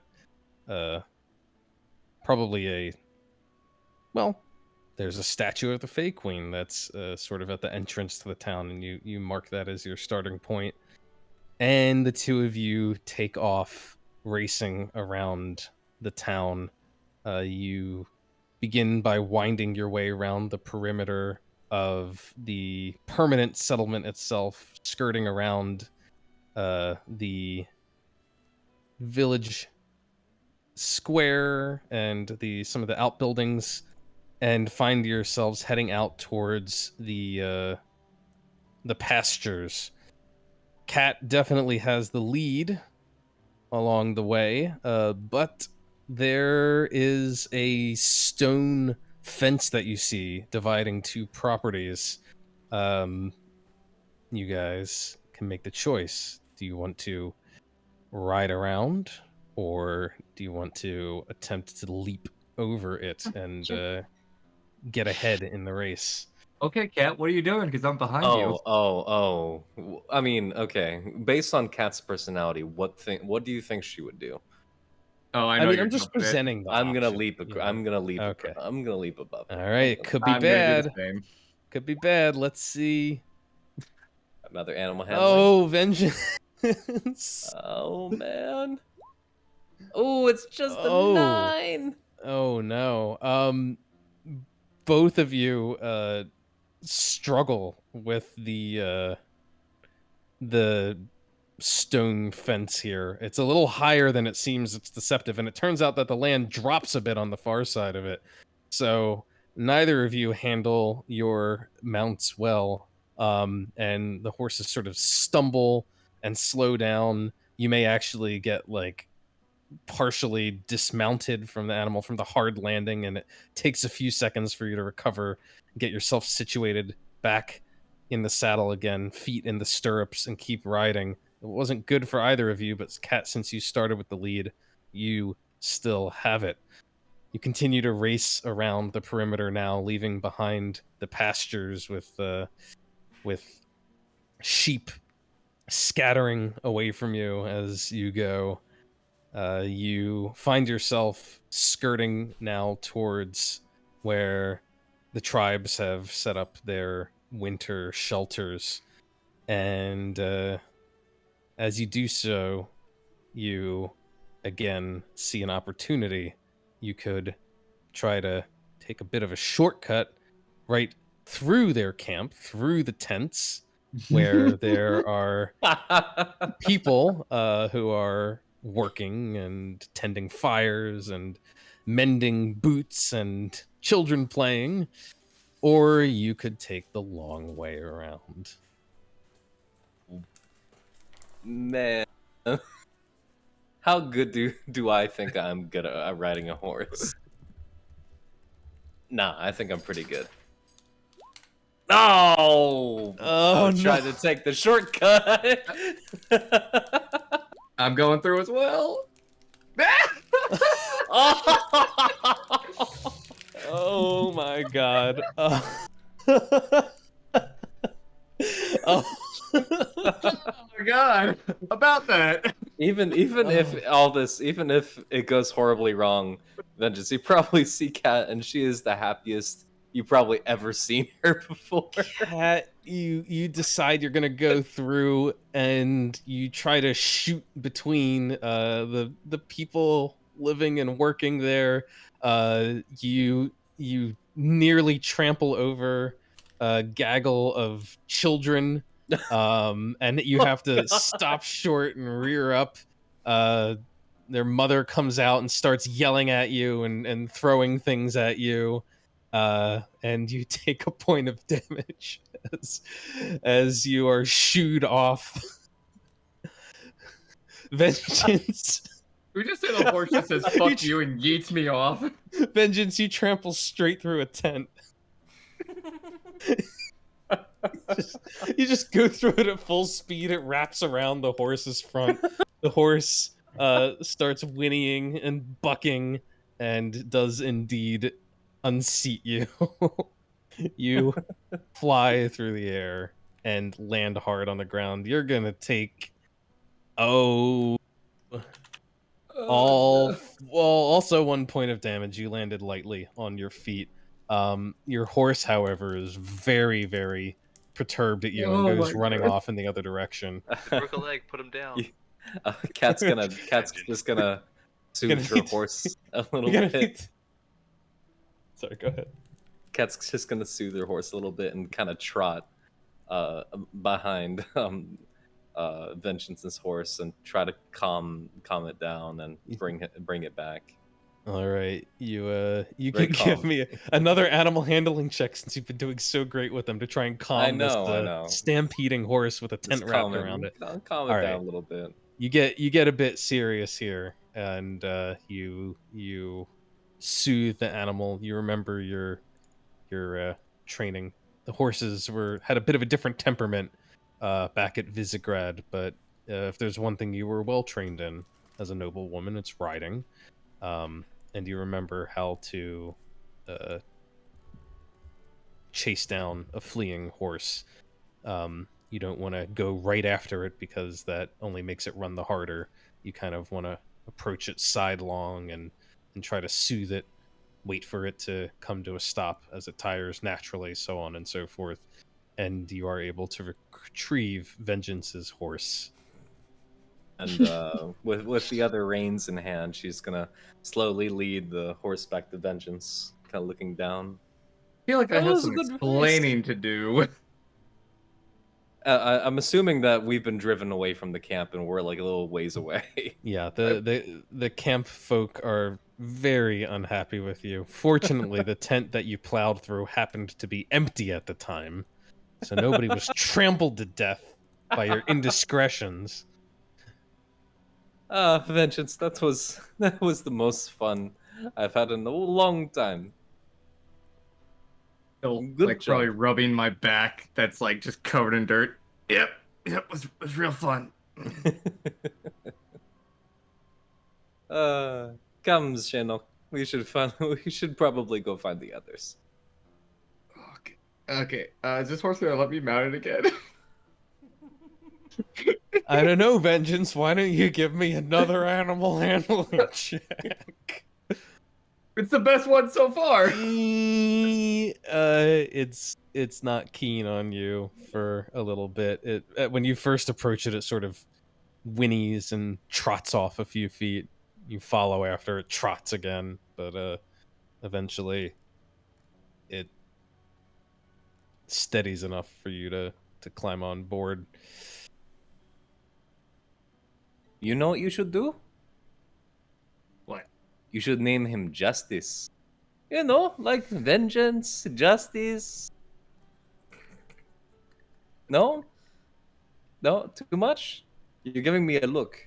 And did I say something wrong? Oh yeah, Justice is my sister. That's kind of weird. You have a sister? And her name is Justice? Yeah. Okay. How about Judgment? Yes. That's his stepsister. Yeah. Okay, Cat. Yeah. We'll call it fucking. What'd you say, Judgment? Yes. Yeah, it can be Judgment. That's fine. Here we go. Vengeance are gonna be buddies. I'm And then I guess- starting to like you. I guess a we little. casually walk the horses back because this horse ain't running for me for a while. I like to imagine that Vengeance is dragging the tent behind him.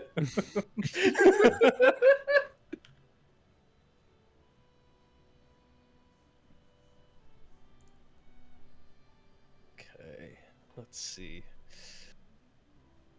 It's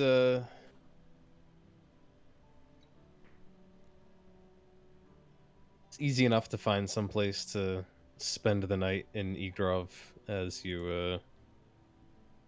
you finish conducting your business, making your purchase of horses and resting them up and getting them equipped and getting ready to strike out over the open plains. And the following day, unless anyone has a reason to delay, you can ride off, leaving the wagon and the prisoners you've been stringing along ever since Rusalkgrad behind, as you make for Ulgus with your new Togat guides.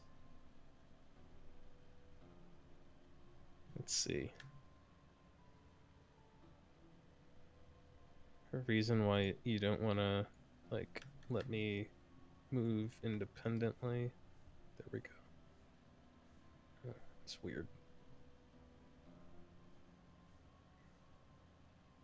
It's a little over 200 miles between Igrov and Ulgus, but actually, as you sort of leave behind the extra baggage of the prisoners and the wagon train and just rely on these animals who seem to be perfectly at home here and well conditioned, you find that your travel pace actually increases. You're crossing over lands that are just sweeping, and the wind will often pick up coming out of the north, chilling you to the bone, unless, of course, you've got your cold weather gear on, in which case you can mostly stay cozy, but it still bites at your exposed faces and fingers.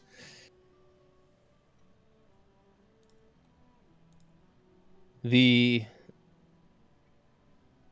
half-orcs, led by Kogan, seem to know the way well and have no issue in leading you to safe places for rest, for shelter, for water, guiding you to streams that run through the vast open grassland. And over the course of the next 4 days, you find that while the landscape is much unchanging, it's steadily growing colder and colder. Finally, on the 5th day, as you are getting towards late morning, almost midday, you see a shape breaking the monotony of the horizon. Rising up in the distance is a singular mountain, which seems to spring unbidden from this otherwise featureless landscape. The longer you ride, the larger it grows, this single granite monolith jutting up into the heavens.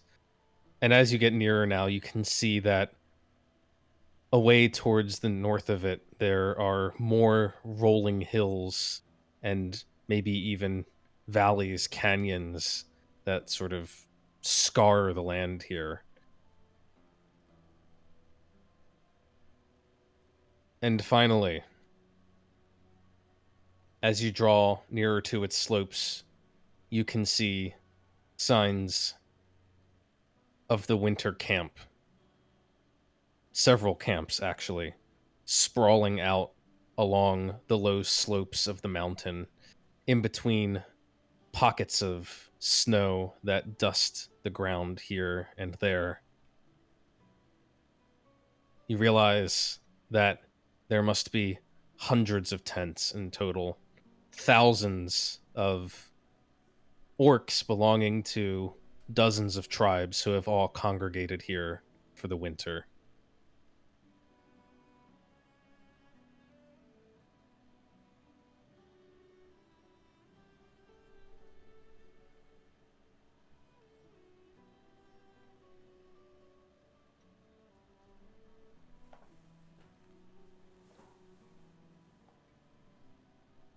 Pretty cool.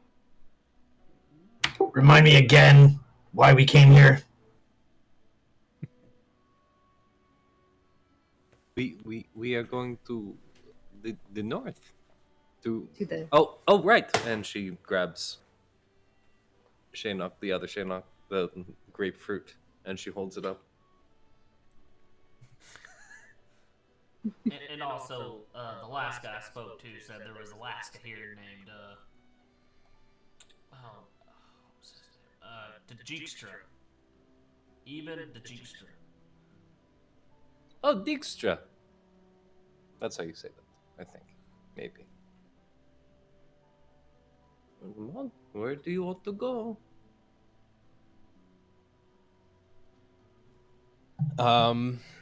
Yeah, as if you sort of lay these plans out, do you like discuss these plans or your goals with Kogan or the other orcs? I mean, No, I don't care. I would say probably not. No, they seem like trustworthy people. Yeah, but we don't need Ish. to overshare. Aren't we also going to go see if the school is up in the Whirls? Yeah, after the visit here. But say, shouldn't we at least ask them if there's any rules we need to follow while here, or is it just don't be dicks? I mean, Do not ride horses through tents. yeah. That was an accident, but I gotcha. Who Probably are you doesn't follow talking any about? "Don't be a dick." Who would ever have a race through a crowded camp? That's insane.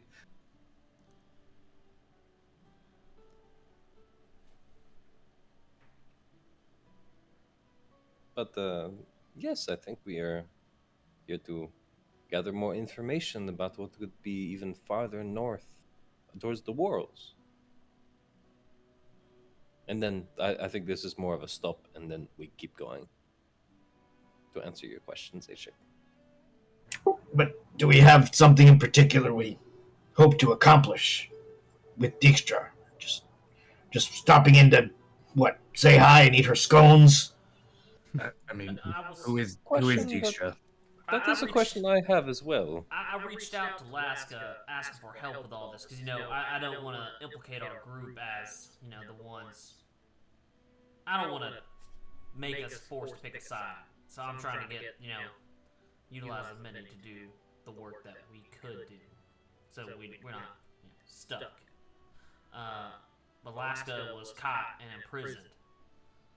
She doesn't know where she's at. She's stuck somewhere with Fae and dwarves. She didn't see where they took her. When I asked who could help, the clan of the dwarf we ran into at the Basilica to help with Clan Tornigan, she said even Dijkstra. And said we could find him here at the Titan Skull. So we are trying to find Laska, and you reached out to the dwarf that was imprisoned, and she told you to find a Laska named Dijkstra. No. Laska told me about Dijkstra. Our friend Organa, pretty sure that's her name.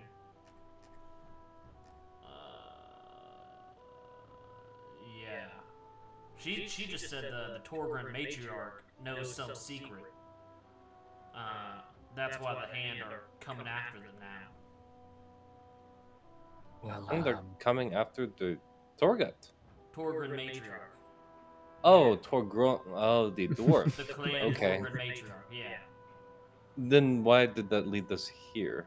Because Dijkstra is here? I'm Yeah. getting confused. okay, look. It's a lot. We've been standing here talking about this. Our friends here have probably heard it. Do you know who the hell this Dijkstra person is?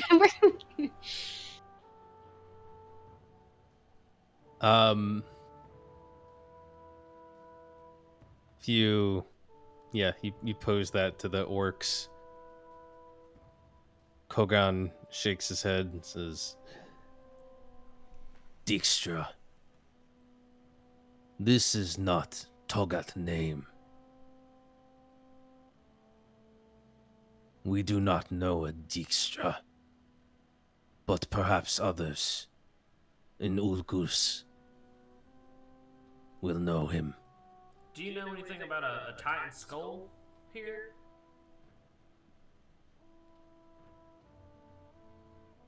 he shifts a little uncomfortably on his horse, and looks like he's about to say something when that other orc, this dude over here, calls out brusquely and says, Is not talked about with outsiders. Can we try like a little persuasion here? Yeah, Mr. No. Mr. I have infinite charms in my pocket. Like, why aren't you using them?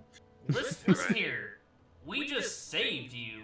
You were stuck in those ruins for 10 days. You can't, just point to a map. You don't gotta tell us what it is. Show us where it is. On a map. It's not that hard. I mean, between Vengeance and Safine, we should literally have these people, Right. begging to serve us. I don't know. That's it. I was willing to try some persuasion here.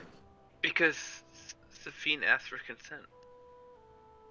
Well, just use your panache thing. Yeah.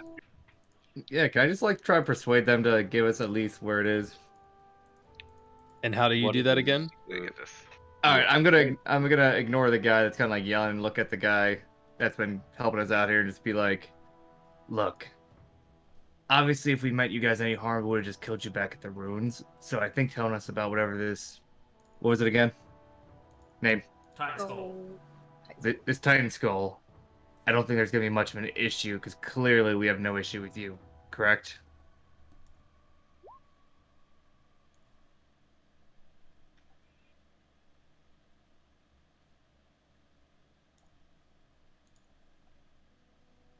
You can charm him first, dude. I don't know if you don't want to do it, but it's easy. It's free. Doesn't cost you shit. I mean, I think at 23 is pretty high enough, but I mean, that even how panache works for charming? Yeah, if you haven't read it, you can just infinitely charm any person, basically. Oh well, I guess he's got to be at 23 then if I'm using panache. Okay. Well.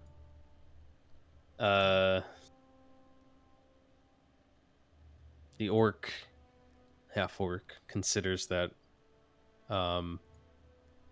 and Darfu's pretty oh, that's his name, the one who's being a dick. Darfu's being he's he basically hardly even waits for vengeance to finish, is trying to cut him off, saying it's not for outsiders. And meanwhile Kogan calls out, Ah, stuff it, Darfu. You would not be here to complain if it was not for these outsiders. So do everyone a favor and be silent. and I then love that guy. I love orcs, man. Kogan will look to each of you and he'll say,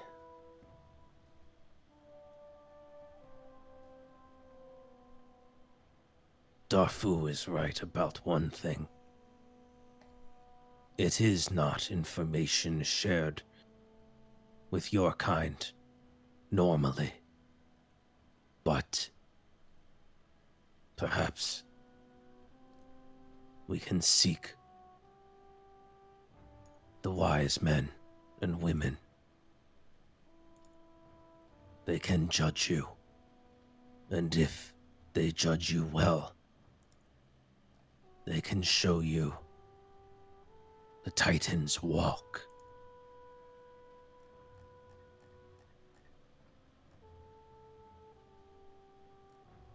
I will lead you to them. The help you have given already will do you favor in their eyes. and he'll kind of spur his horse a little harder and make to lead you in towards the camp center.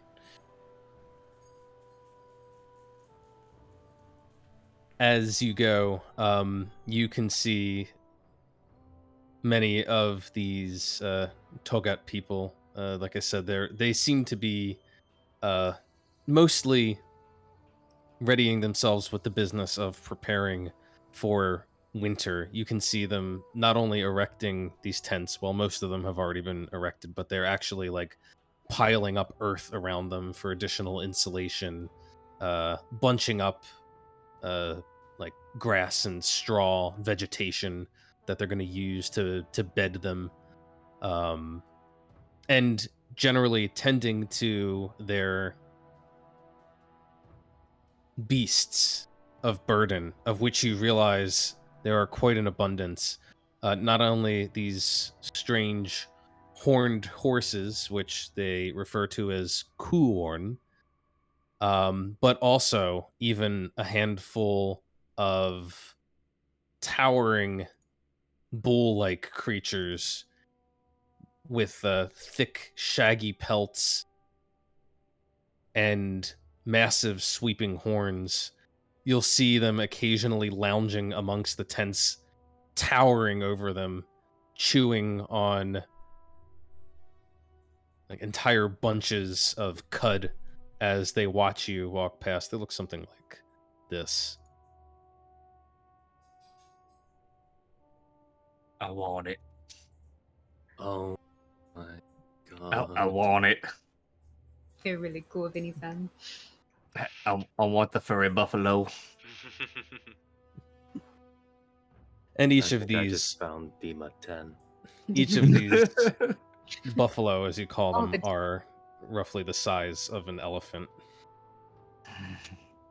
But they seem quite peaceful as they simply lay there and chew on grass, watching you go past, sniffing massive nostrils at you in interest, before kind of going back to what they were doing, laying their heads down, getting groomed by the Toggats.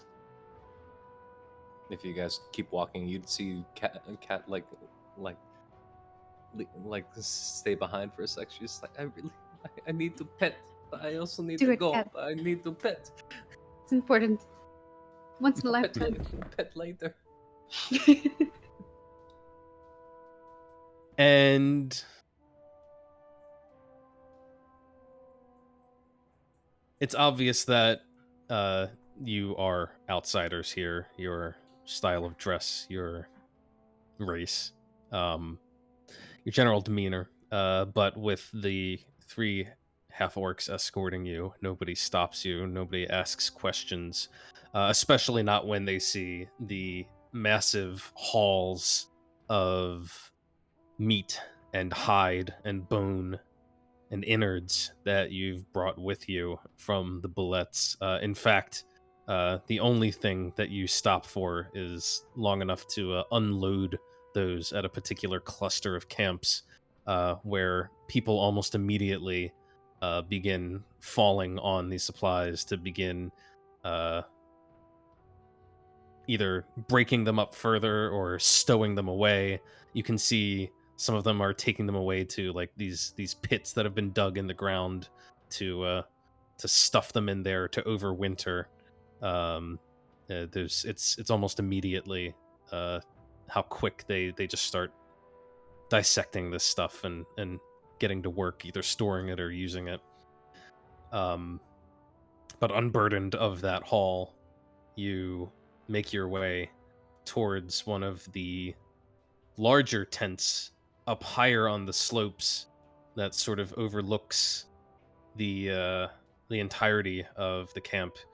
And you can see that this tent is grand indeed in comparison to the others. It is quite high with a peaked roof, and it's clear that its tent poles are all fashioned from the bones of those massive aurochs and decorated with their horns. And after you dismount from your beasts, Kogan makes a gesture, and you see a couple of Togat that were standing guard on either side of the tent flap reach and pull aside the shaggy hides, admitting you into a darkened space to meet with the leaders of these people. And that is where we're going to end things this week. Ooh, lit. Kind of exciting. Absolutely. In game.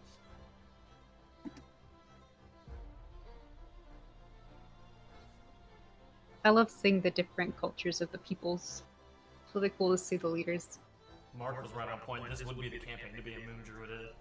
Would! Yeah, right. To be like prehistorical animals and cool stuff like that. Turn like- into one of the oxes. I like to take you guys on the grand tour a little bit. It's I think it's part of the fun is seeing, like, I don't know, traveling, seeing all the different stuff. I feel like it's lost in a lot of D&D campaigns where you just end up in like dungeons or Same Kinda here, stuck. European medieval town. Yeah. yeah. How do I get the buffalo? Bro, you gotta figure out You're gonna how to have to. horse first. You're gonna, yeah. Look, look! This is a buffalo. That's a horse. Totally How, different. How It's did fine. you get on the other side of the continent without getting a proficiency in a horse? Sir, there's a lot of